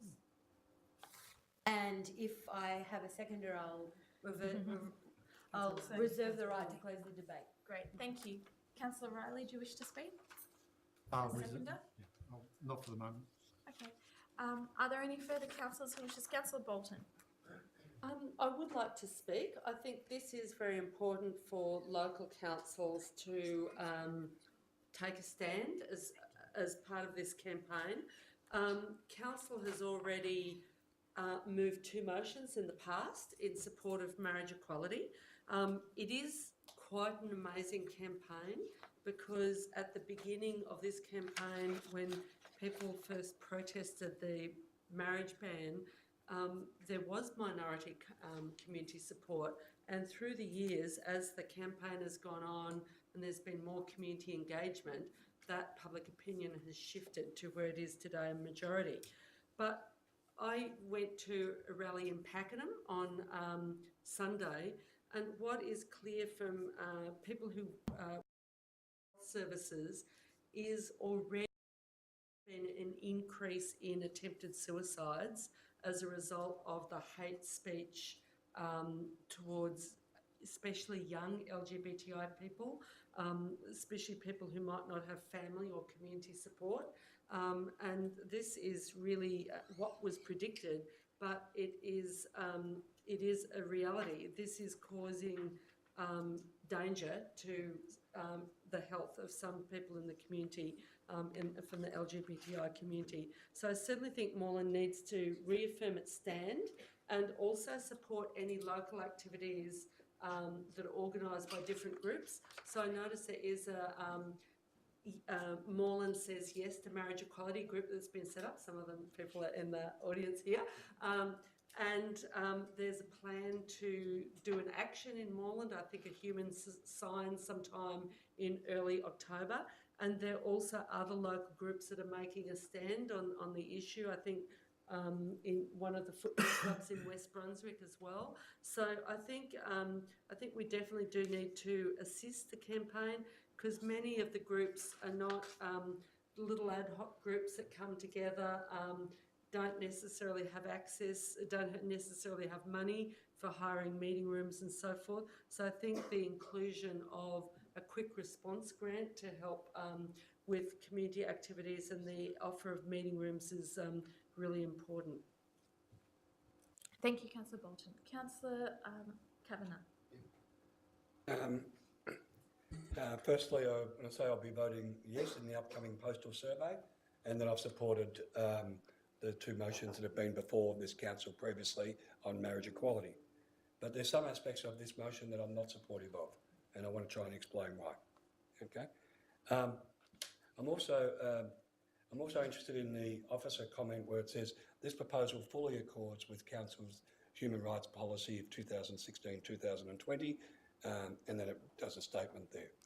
Firstly, the policy is 216 to 226, but I noticed that I've read that policy, and immediately after the letter from the Mayor that introduces the policy, we have the vision of the policy. And this is what it says. This is the vision for our human rights policy. Council recognises that it has an important role in protecting and promoting human rights by ensuring that all people in our community are supported to fully participate in the life of the city and enjoy self-determination in decisions that affect them. All people should have dignified and equitable access to information, goods, services and life opportunities as a result of good governance and democracy. If we only fund people that have a similar view to what this council does, and then I don't think we're fulfilling that policy. I really don't.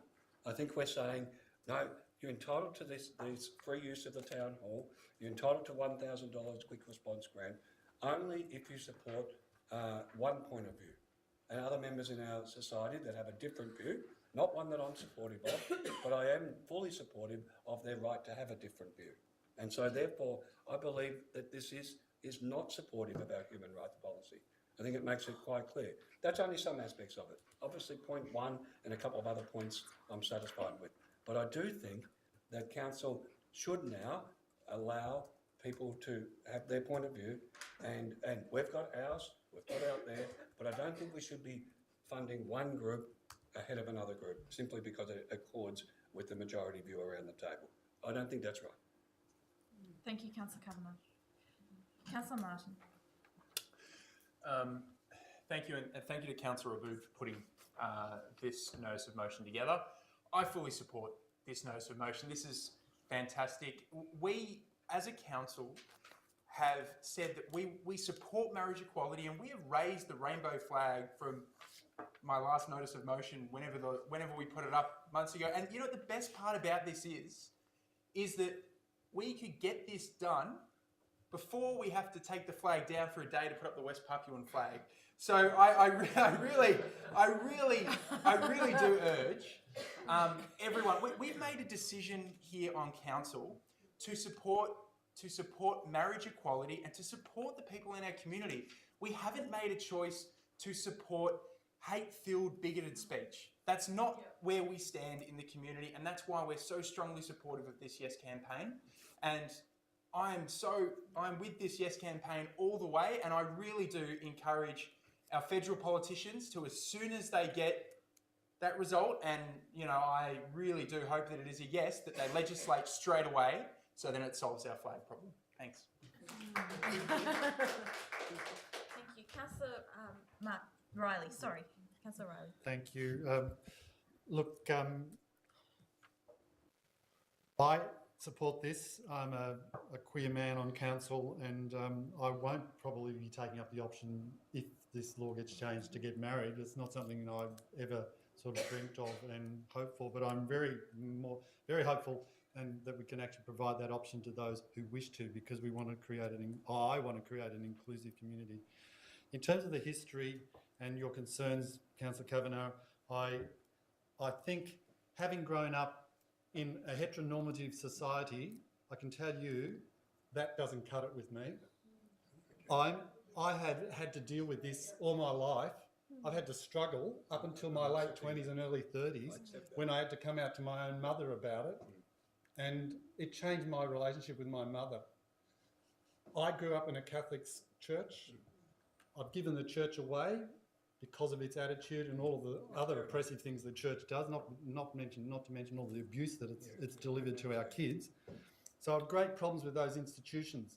This institution needs to take a stand to underwrite the wrongs that have been done. We've just been talking about the wrongs that have been done to our Indigenous peoples earlier tonight, and I'm taking a similar stance tonight around GLBTIQA for the asexuals who want to be counted.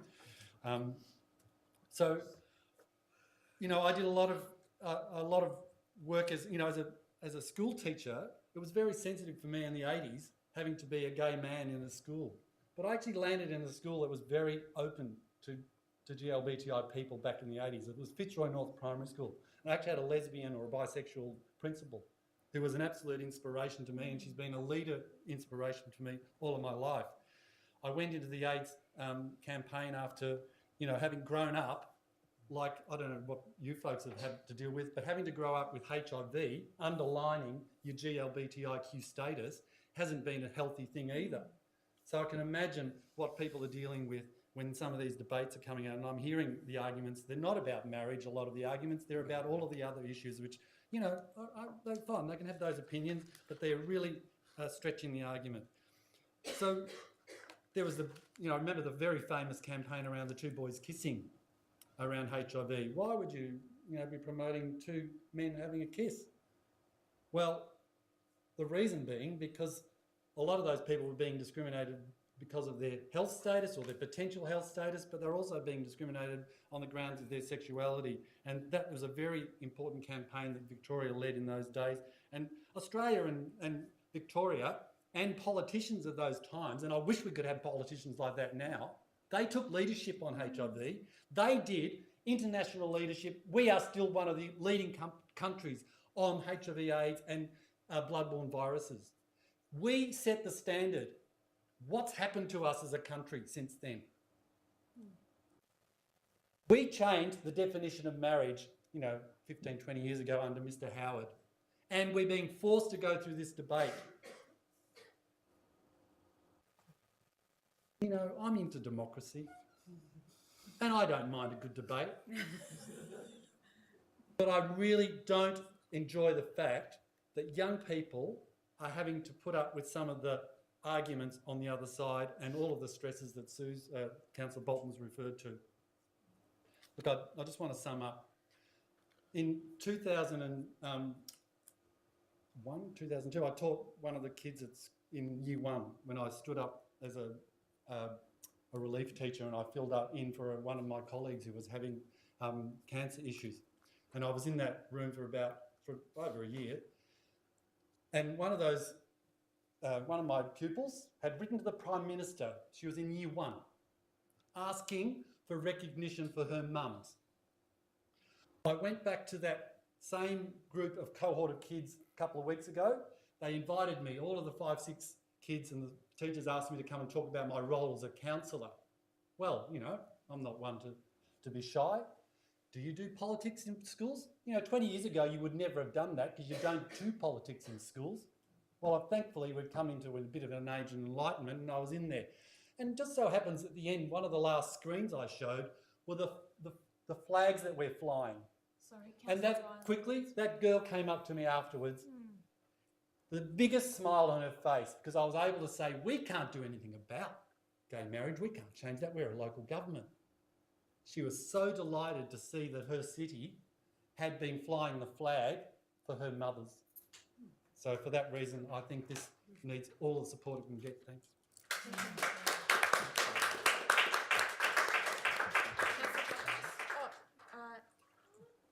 Are there any speakers against? No. No, right.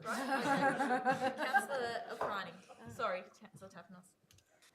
I also feel the need to just let the community know I'll be voting yes at the upcoming plebiscite. But I'll be voting no for this motion purely because it asks us to make a financial contribution or take a side. And look, I've got members of my family who have been very respectful and kept their opinions to themselves. They'll be voting no. And what I fear is that some of the comments even earlier from Councillor Martin actually was almost calling bigotry and hate speech connected with the No campaign. You have to be careful there because I don't think my family they just have an opinion on this matter. And I think people should be free to exercise that. I've got a different opinion to my family. I'll be voting in line with a lot of the councillors around this table, but because we're making a financial contribution to a side of a political debate that the public of Moreland are now considering, I feel that they should be free to make that without any additional influence from the council. Thank you, Councillor Franny.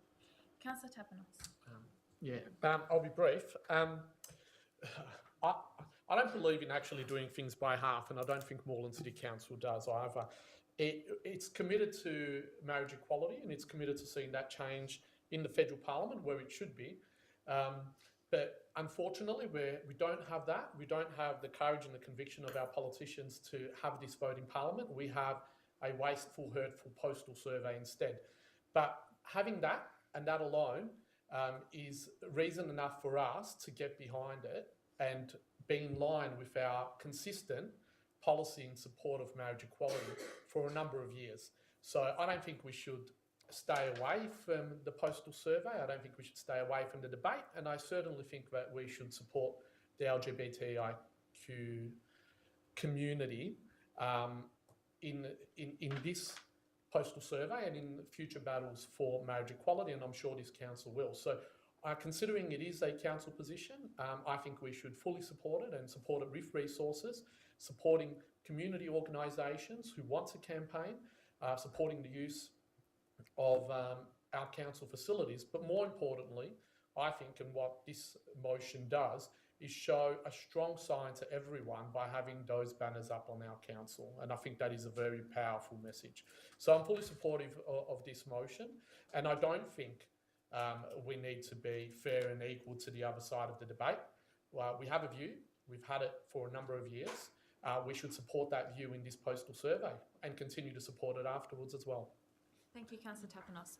Are there any further speakers? To speak briefly, I'd like to wholeheartedly support this motion, and thank you, Councillor Aboud, and everyone who's worked on this motion.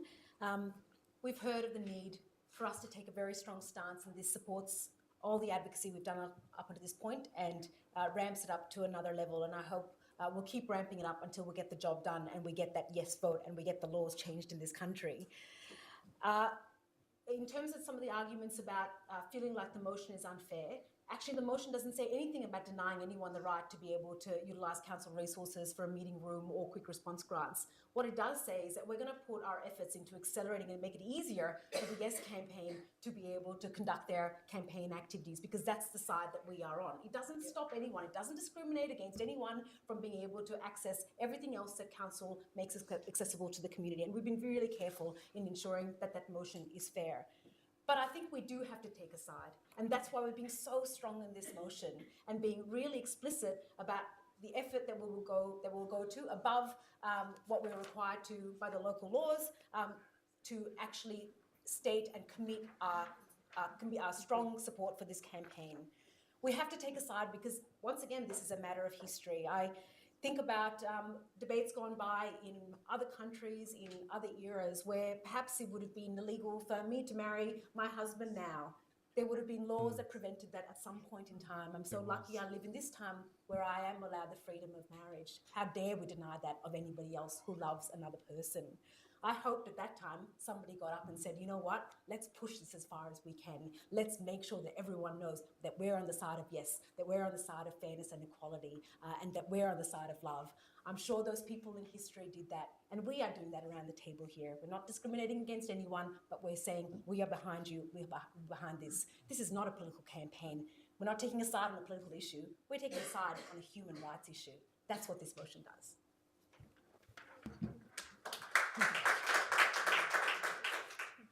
Are there any further speakers on this? Okay. I'll just say, oh, sorry. I was going to close. So I'll say a few words and then you can close. So there are points of this motion that I will be voting in favour for, just as I voted consistently in favour for marriage equality in the past.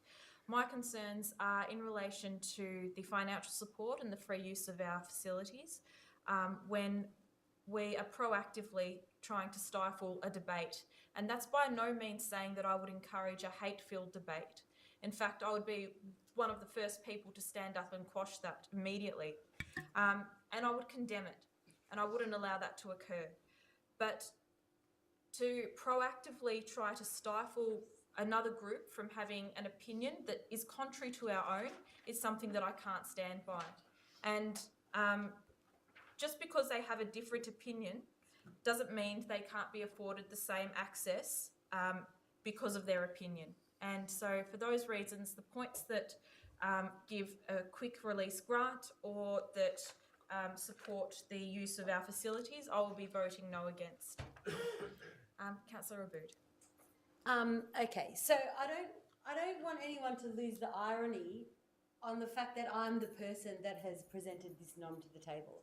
I'm as much stereotypical wife, heterosexual wife as you could possibly get, and that's my point. Because there was 20,000 people or so, probably 40 if you were there, at a rally saying, you belong here, your neighbours love you, your community, all of that stuff. And there was a whole lot of people that weren't at that rally who completely support marriage equality in this city. I'm talking about the Liberal Party, the Australian Labor Party, the National Party, the Greens. I'm talking about La Trobe Uni, Monash Uni, Swinburne Uni, Curtin Uni, Deakin Uni, the University of... Everybody supports this stuff. This is not anything where you have a whole lot of, like, almost like, oh God, it's really close, we don't know if this is going to get up, we don't know if we're okay. This country is a progressive country, and I didn't write this nom. I cut and pasted this from other councils who had presented this work before me, the same as all of these campaigns to support marriage equality will take a whole lot of the material that's already been rolled out before and present it in their campaigns to support a marriage equality. Things are changing. When I was a kid, I didn't know any trans kids. Now there's trans kids in my family. When I was a kid, I didn't know any kids with two mums. I knew kids with broken families, and I didn't know any kids with two dads. Now I know, a whole lot of different scenarios where lots of different things are happening so that children can grow up in loving communities and people can be able to love each other. So that people don't have to feel trapped in their own identity by other people's personal opinion. So I just want to reassure everybody that it's very important that you don't despair on this stuff. You might hear horrible things for the next few months, you might hear them through your life, but I think Councillor Riley can attest that things are changing.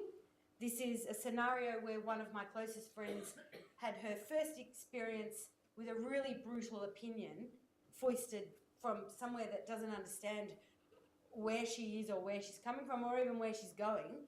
And it took 20 years before she wasn't surrounded by a whole lot of people who really understand generally what she's about, where people were like, that's fine, we don't even think about that stuff. Humanity needs to just let everybody be what they want to be. Otherwise, and this is why my analogy about these two guys who bitterly disagree with each other were still able to shake hands and sit down next to each other and just let it be. You don't have to agree about stuff, but people need to just accept that we're all different. We have different religions, we have different sexual preferences, we have, a whole lot of different stuff is happening. Yeah, could you please look to winding up? Yeah, I just wanted to make one final point that my kids are even at a Catholic school, and even if the conversation that's happening in the church, and I don't go to the church so I don't know, is about not supporting marriage equality, the conversations in the car parks are about supporting marriage equality. You belong here. You're all welcome here, and people can marry whoever they want to marry. Thank you, Councillor Abood. Councillors, we'll go through the points one by one. We've had the debate now, so we'll just put those to the vote. So the first point, to reaffirm our long-standing commitment to achieve marriage equality, noting Council's previous endorsements of marriage equality in November 2014 and June 2017, as well as Council's support of the LGBTIQ citizens through actions delivered via the Human Rights Policy. All those in favour? I declare that carried. Can that be recorded as unanimous, please? Yes. The next point, point number 2, to allow the LGBTIQ focused organisations in Moreland to access council meeting rooms and spaces at no cost for gatherings and activities that promote the health and wellbeing of the community, while the National Postal Survey is administered over the next 3 months and effective immediately. So all those in favour? All those against? I declare that carried. Okay, point number 3, rights to all civic, religious, education and sporting organisations in Moreland to highlight Council's position and support of marriage equality and the actions that Council will take to promote the safety, health and wellbeing of our LGBTIQ community over the next 3 months. All those in favour? All those against? Yep. What was that one? Number 3. Number 3. Number 3. Against. Yep. Against. Okay, I declare that carried. I think. You voted for Sorry. What did you do, Oscar? Hang on. Okay, sorry. Can we perhaps try this again? Do that again. Okay. So, point number 3, I won't read it out again, but it's to write to sporting organisations and other organisations. All those in favour? Yep. 6. 6. Okay, all those against? 5. Yep. 5. It's carried. I declare that carried. The next point is delivers a proactive advocacy campaign and communication strategy over the next 3 months that affirms council support for marriage equality and the Yes campaign in speeches, websites and social media, local multicultural news outlets, in buildings and other public realm opportunities. All those in favour?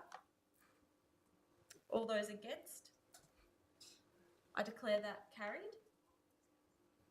Commissions pro-marriage equality banners and displays them at Coburg Civic Centre and in Brunswick Town Hall until the end of November 2017. All those in favour? All those... Is that recorded as unanimous? Okay, yep, sorry, I didn't see. Yep, so that can be recorded as unanimous.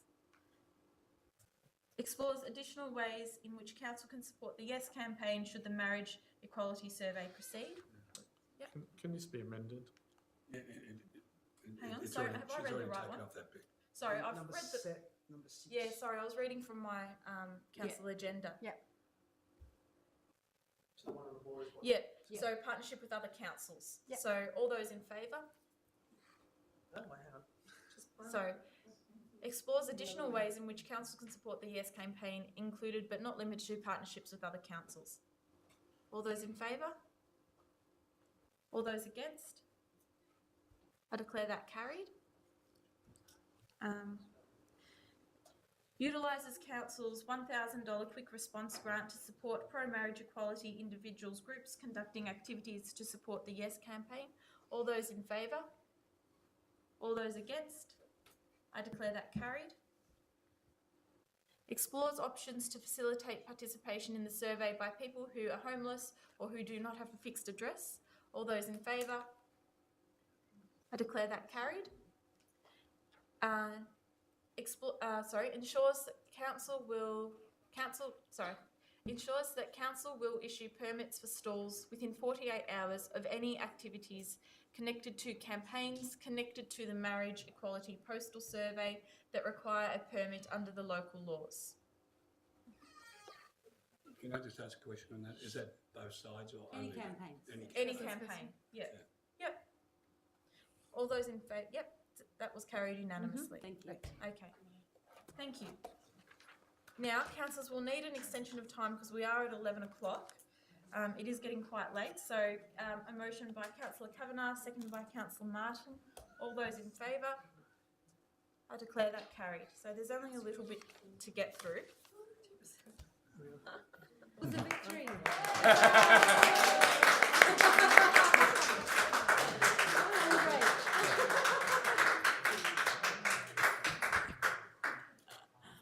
Thank you for waiting. All right, so the next item on the agenda.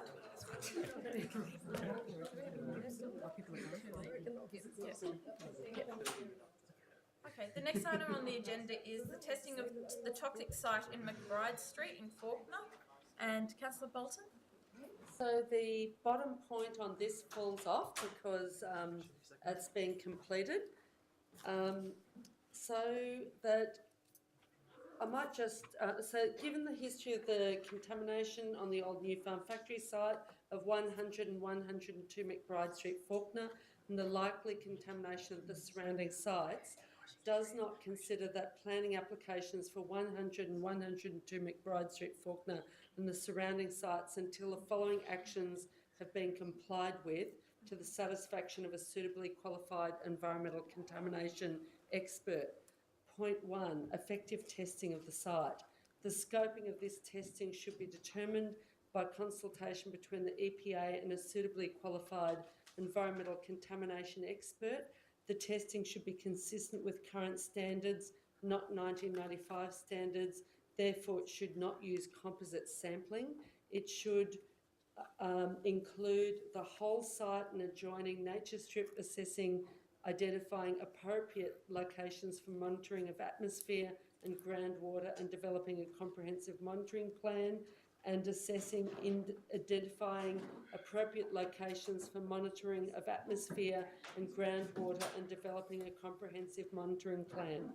2, a draft scoping document is prepared and provided to the community to comment for a period of 21 days, and the community to be informed of the final scope and the outcomes of the testing. 3, once the testing is complete, a full statutory environmental audit in accordance with the requirements and guidelines of the EPA Act and EPA standards should be concluded. And then the next point 4 drops off. Thank you, Councillor Bolton. Now, do we have a seconder? Okay, well, for want of a seconder.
situation where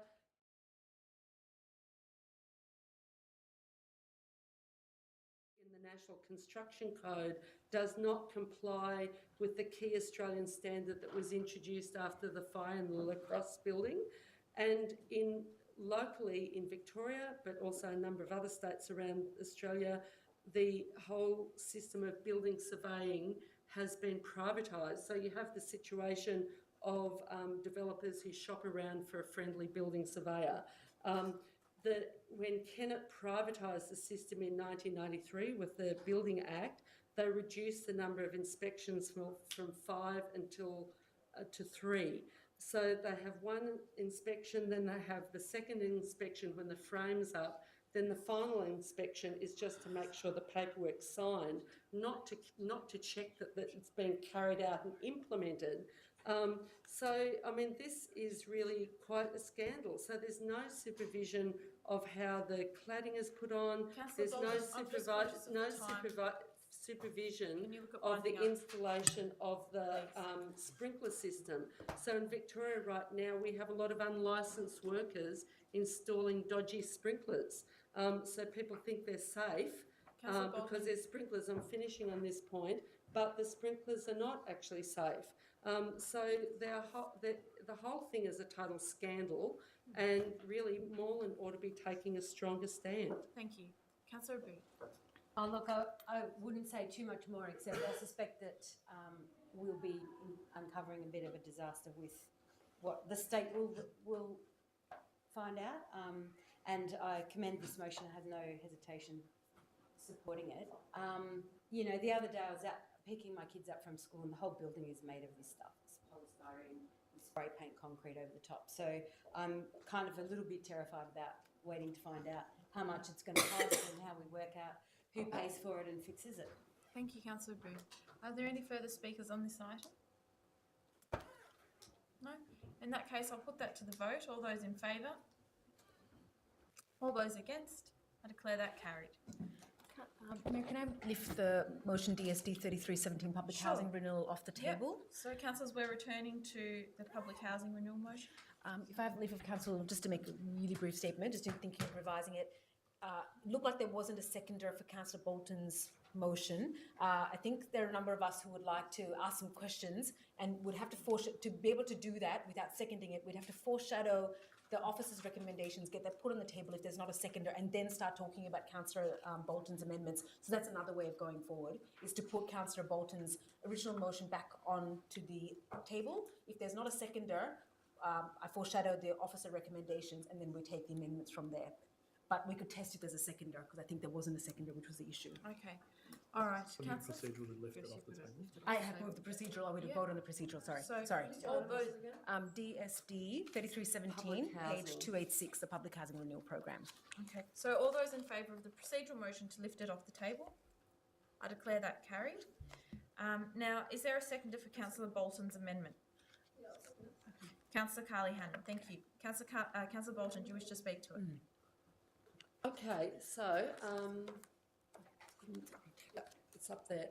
Okay, so firstly, the first 2 points that the council officers are recommending, I wholeheartedly support, and including the recognition that we need to work together with other councillors, but also recognising that some councils might not have the strong stance on public housing that Moreland has, so that we might not be totally in agreement and might need to do things separately from other councils. Now, my last 2 points are in response, and this is sort of a bit urgent. If it wasn't so urgent, I'd just move point 4. I wouldn't move the point 3. But I've been approached, I've been part of a bit of a network of public housing groups and activists discussing what's the impending disaster that's about to happen on public housing estates. So in October, the Department of Housing will be going around the estates, either sweet talking or bullying tenants to sign contracts. Now, tenants are very concerned to know what their rights are. Have they got a right to refuse to sign a contract? There is a real possibility that some of the tenants who sign contracts may be exited out of public housing because they'll be allocated temporary housing, and then when the new public, the new blocks of mostly private housing are built with less than the required number of bedrooms, less than the number of bedrooms there are currently, and those families aren't allowed to return, what's going to happen to them? What guarantees? There are no guarantees being given to the tenants by the Department of Housing. And in Moreland, for the West Brunswick estate, we don't have a local community legal centre. So the nearest legal centre would be the Flemington Community Legal Centre, but we're not in their catchment area. So the Moreland Community Legal Centre closed down and was shifted out to Gladstone Park. So if you're going by public transport, you have to catch the bus to Moonee Ponds, then the train to Broadmeadows, then a very infrequent bus to Gladstone Park. It's not very accessible, especially if you're a single parent with 5 kids or 6 kids, as some families are in that estate. Now, the Fitzroy Legal Centre is trying to put together a public housing tenant legal support service, and they're approaching councils. This is all being done on the hop. Councillor Bolton, please wind up. Yeah, because the timeline is very tight. So they're putting together or seeking funding from a number of organisations, and they themselves, all the community legal centres, have been smashed with funding cuts, but they're trying to put together a pool of money to be able to assist public housing tenants to know their rights. And the time is of the essence because tenants are going to be pounced on in October. Thank you, Councillor Bolton. Sorry, was there a seconder? Who seconded? Olivia. Councillor Callahan, do you wish to add anything? No? I'm happy to Councillor Ratnam. I'd like to move an amendment. I'm happy to speak to this if I get a seconder. And that is to replace point 3 with the following point, that the council delegated the CEO in consultation with the mayor the power to respond to the request for legal support services for public housing tenants, in keeping with council's commitment to the public housing council's position on the public housing renewal program, and authorise up to $10,000 to respond to this request, subject to further investigation and assessment. If I have a seconder, I'm happy to speak to why I'm moving that. Yeah. To repeat it so that Yes, we can I write will it down. send That's it okay. to. Yes, We can send it by email. And Yep. was there a seconder? Olivia? Sorry, let's check if that's agreeable to the mover. Yeah. Could I see the wording exactly? Yeah, I'll just send it to you. Just 1 second.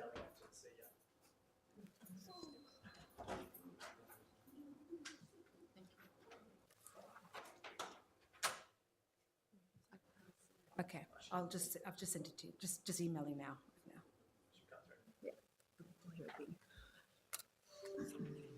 Yeah. Okay. Can we have a quick chance to read this, councillors? Okay. So it's to delegate to the CEO in consultation with the Mayor the power to respond to the request for legal support services for public housing tenants in keeping with Council's position on this public housing renewal program, and authorise up to $10,000 to respond to this request, subject to further investigation and assessment. Councillor Bolton, would that be agreeable to you? I'd rather go ahead with my motion. Sure. But Councillor if Ratnam. this gets up, I mean, I'm not that unhappy because Okay, I think it's that's good still to know. a support, but I would prefer to just do something very decisive. Councillor Ratnam, is there a seconder? Councillor Martin. Thanks, councillors. I totally appreciate where you're coming from, Councillor Bolton. I wholeheartedly support. We've been in unison in our concern about the public housing renewal program and voicing our opposition on doing so on a number of motions at council. However, the issue I have with it is this has come pretty late in the day. It's a very substantial allocation. We had very little background. This came to us literally a few hours ago. I think towards the end of the day is when I got to read it. Our ability to know what the request was, how best to respond, it essentially asked us to start a legal support service, and I don't actually think we're able to do that overnight. So I think it might have been hamstrung our ability to act as quickly as we need to be. Hence why I've put an alternative, which is that the CEO and Mayor investigate the request, understand what's being asked for. It authorises some money to be able to respond to the request, and I'm sure that they will act speedily in keeping with all the other motions that we passed around the public housing renewal program. We've passed several tonight as well, in joining with the advocacy. So I hope this carries some of the intention. I support it, but I just think we don't have the information to make the decision, and I think it would be a very poor governance decision. So I'm sorry, just on process point, I've tried to find a way forward. Thank you, Councillor Ratner. Sure. So just through the Mayor, if it's possible, Yep. so I'll just add the way I would interpret that if that point is replaced is that I would do a range of, make a range of inquiries, and what I would do prior to making a decision is let councillors know and say, here's what I think. Okay. And, there would be consultation. I'm just giving you some reassurance. If that's what happens, that's how I would interpret that instruction. Thank you. Okay. Councillor Martin? Sure. Is there any further discussion from councillors on Councillor Ratman's amendment? No? Just one little point, just to mention that I did send around the proposal from the Fitzroy Community Legal Centre It's very this late morning. I didn't get it early this morning. It's very late in the day for something so substantial. Thank you. Can I say something? Councillor I Tucker. find it not great when we have a budget process and we make decisions in our budget process, and yet every council meeting we get small little additional sums, 10,000 here, 5,000 there, 20,000 there, 20,000 there. I mean, really, all of these should have been discussed and been referred to the budget process. So, no, I'm not going to support the additional 10,000 because I just think it's bad governance when we do that constantly, all the time. It's not how we should be doing the planning at this council. To the amendment. I just wanted to make that comment. I don't know. There's a poll thing. Let's try to keep it relevant. So, Even though it's an emergency, we didn't know about during the budget process. All right, let's put that. We're voting on the amendment. Let's put that to the vote. All those in favour? All those against? I declare that carried. So now that's incorporated into the substantive motion, and we'll return to discuss that. Okay, can I pull my second now? Yes? Sorry? You asked for a new seconder. Yeah, okay, I'm happy to second Okay, now. Councillor Kavanagh. Second. Seconding. Right, okay. Councillor Kavanagh, do you wish to speak? No, I'm happy with the discussion. Okay, Councillor Tapanos. Look, I know that this is subject to previous resolutions, but I really don't understand what is wrong with the government's public housing renewal program. It is worth $185 million. It is more investment than any other previous government in living memory has made in public housing. In fact, it's a part of a $2.7 billion housing and homelessness expenditure from the state government. At what point would this council actually say, look, it's not great, it's not perfect, it's not everything we wanted, we're very aspirational at Moreland, but it's actually a good policy. It is a good step forward.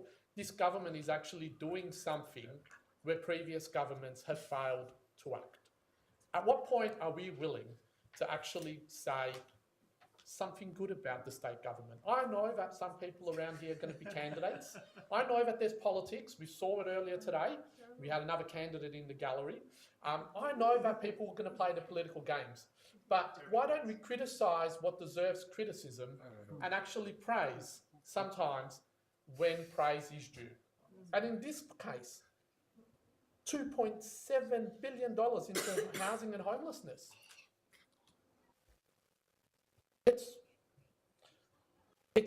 like a positive outcome. Plus, I actually believe this concept of having some private and public, some affordable and public, all in the same precinct, is actually better for integration.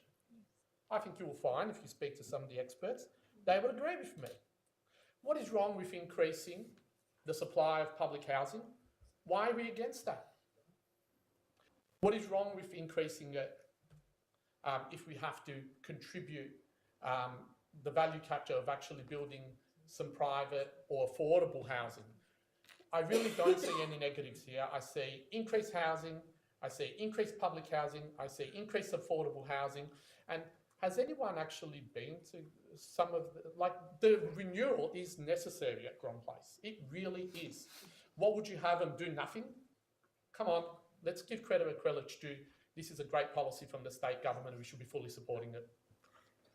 Thank you, Councillor Tavernos. Councillor Riley?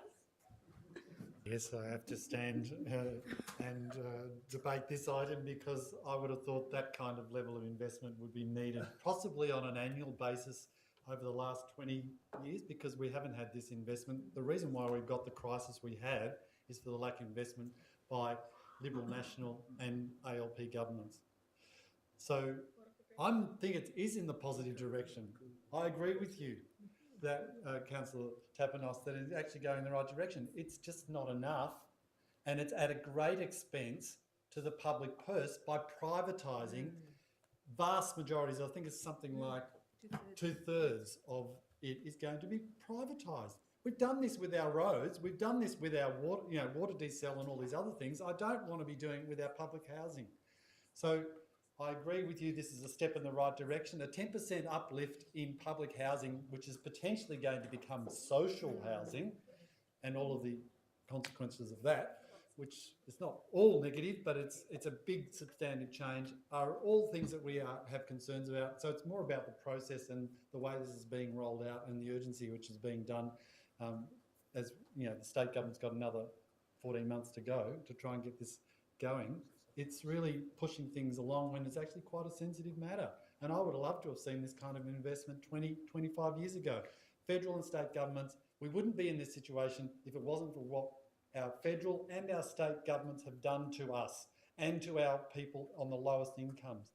And I am shamed by having to walk through our inner cities and to our own city and people sleeping by the library and other things because we don't have sufficient public housing for all the people who are on the lowest incomes in our city and our neighbouring cities and across Melbourne and Victoria and Australia. It's shameful, and I would like to have seen this kind of investment a long time ago. Thank you. Councillor Kavanagh, do you wish to... Actually, I'll wait because Councillor Riley's summed up what I wanted to say. Thank you, Councillor Kavanagh. I'll sum up at the end unless... Okay, are there any further comments there's from no other councillors? speakers. No, okay, Councillor Bolton. Well, the number of new private dwellings the state government is building is a bit more than 4,500. The number of extra social housing dwellings is 181. That's pretty stark. 181 extra social housing dwellings, and that's not public. That's not public housing.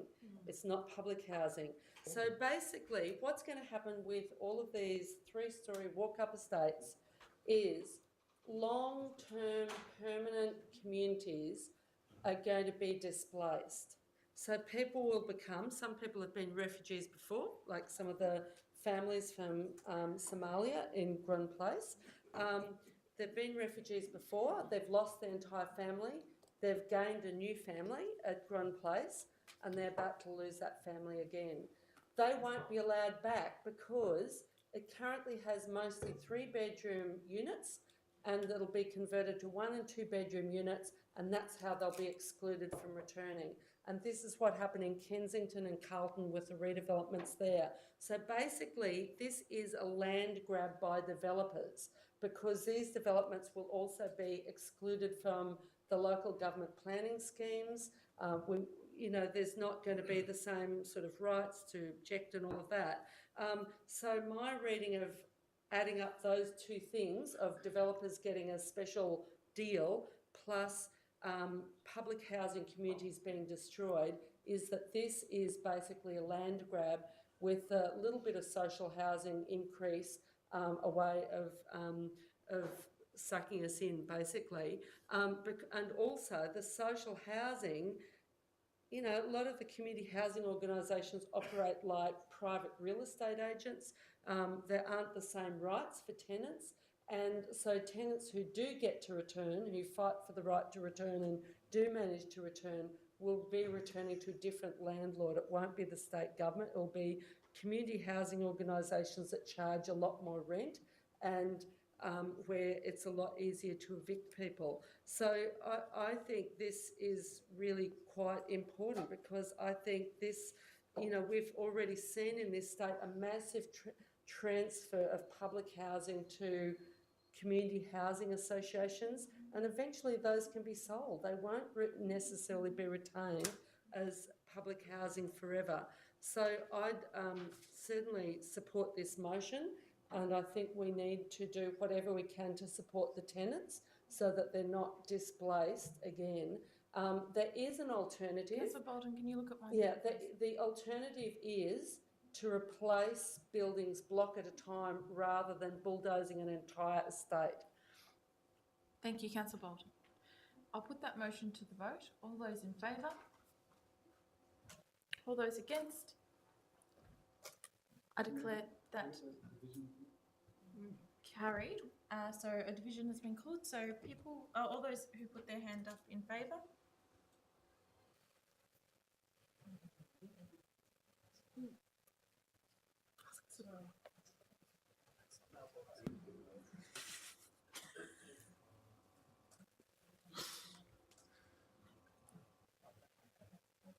And yeah.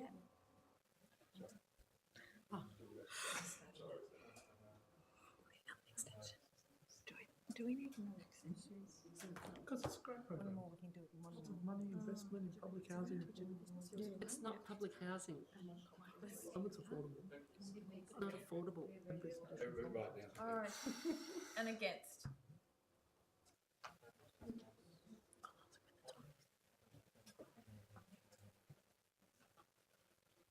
Okay. I declare that carried. So, councillors, we're now on to our general business items.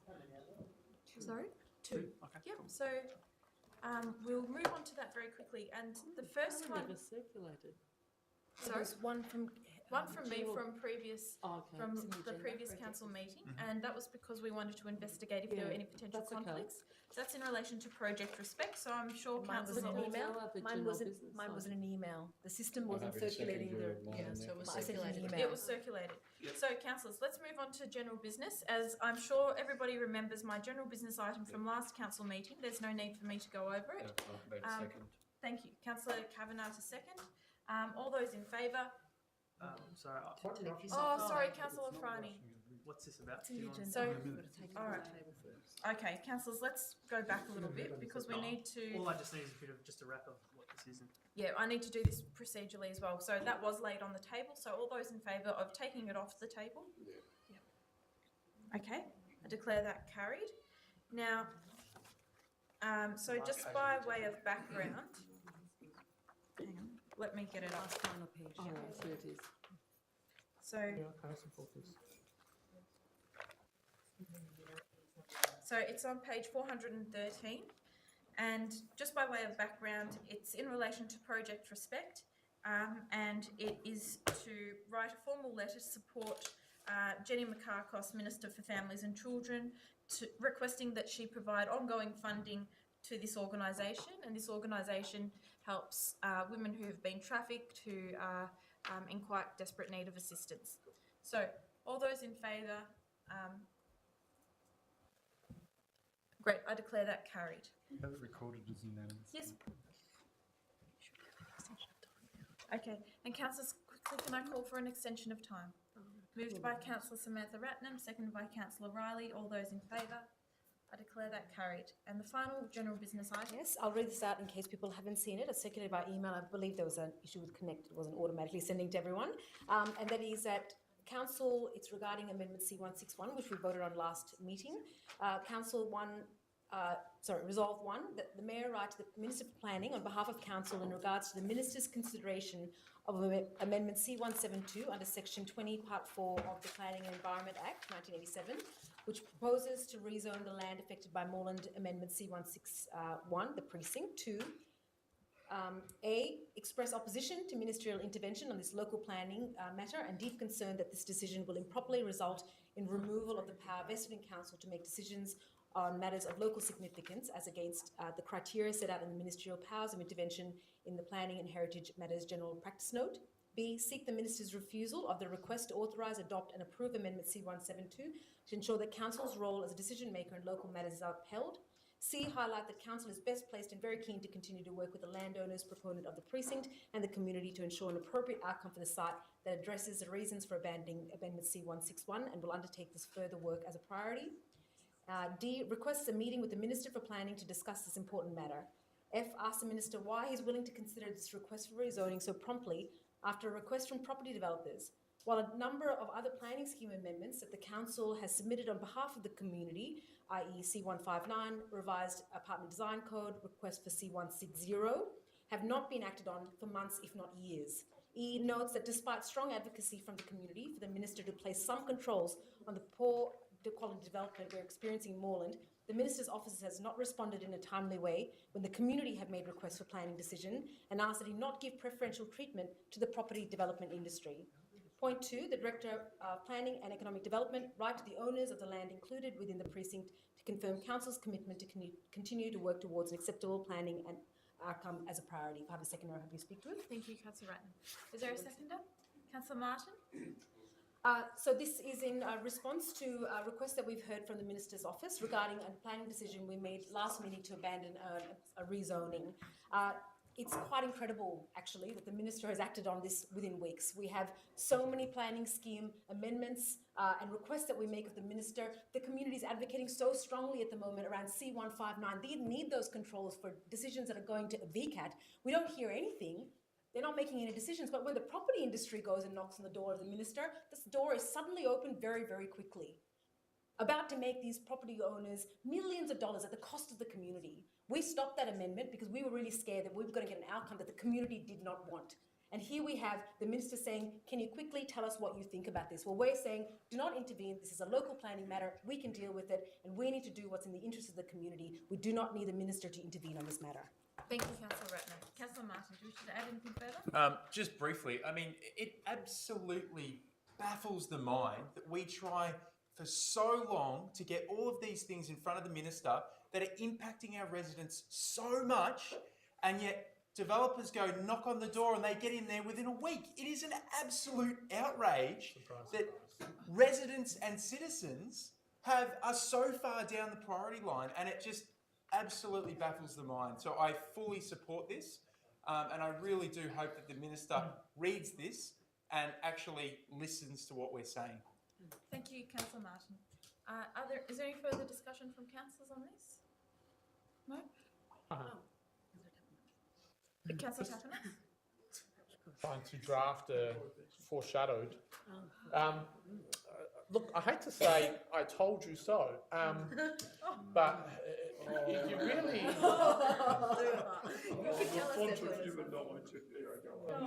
I'm on my feet. But unfortunately, our fears from the previous meeting when this was discussed are now true, as is no shock or surprise. Now, unfortunately, we don't have our position forward to the Minister, and I think that puts us at a very disadvantaged position to get the best possible outcome. That is true. I think that this motion is nothing more than playing politics, and I think it would result in a very negative response as well, and we should proceed with caution with how we approach this issue, because for me it's about getting the outcome, the best outcome on that side for the community. I understand that may not be the case for some in this chamber. Some may prefer to just have a fight because they might be running for public office in the future. But I actually think, well, it's all factual. So I actually think that we need to actually start putting things into perspective and determining how we're going to get the best outcome. And I think that we should really ought to move a foreshadow to engage in this process, and have the position of council, whatever that may be. I suspect it's probably the original position that we had, which we all voted on when we put this amendment out for exhibition, go to the Minister. So we can actually have our view before the Minister, not just the view of the developer. That is what is critical in this decision.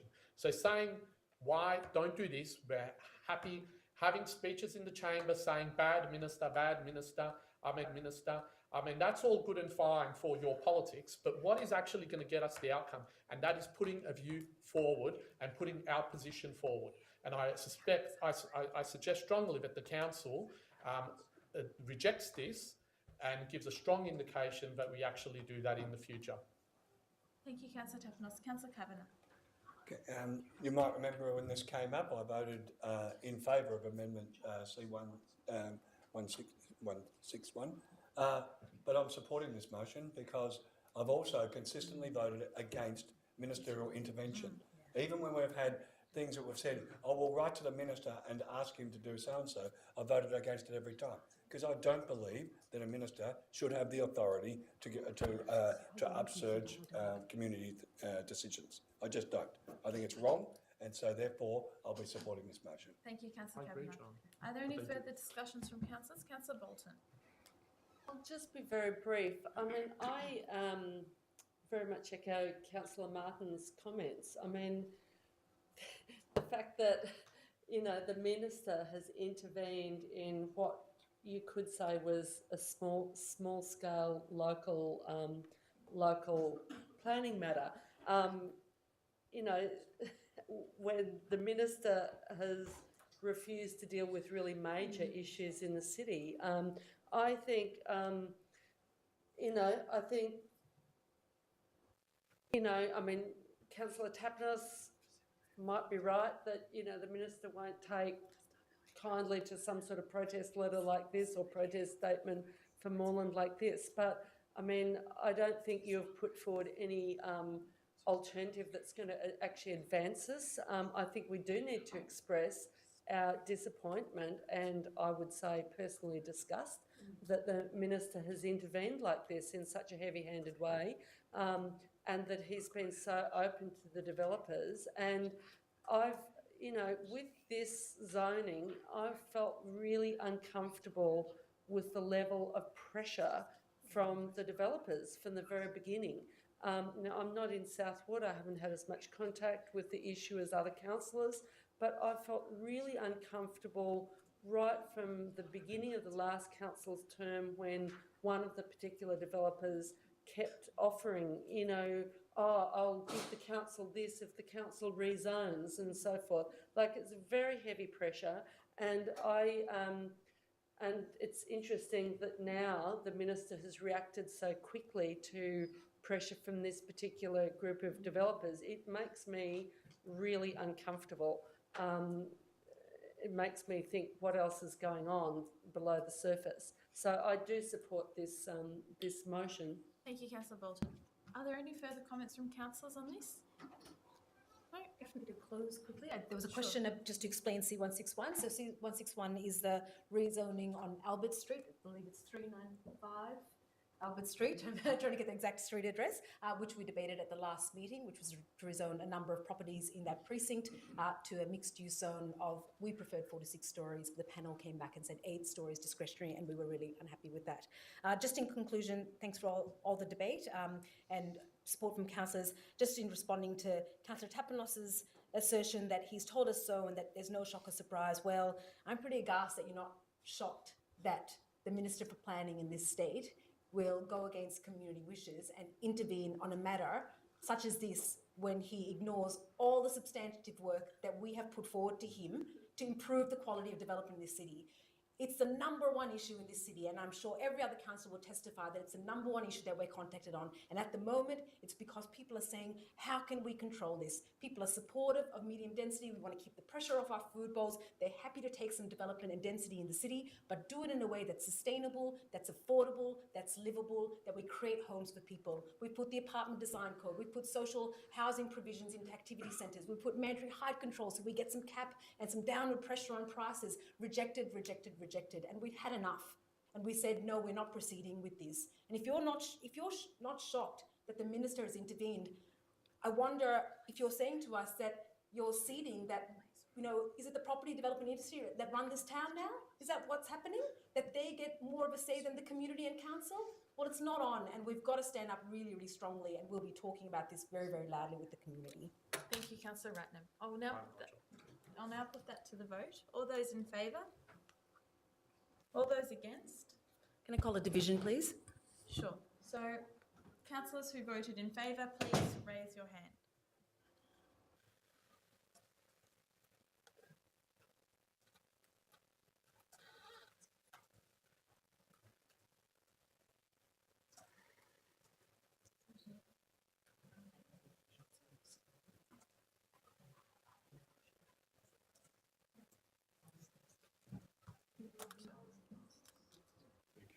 And against? So, 4.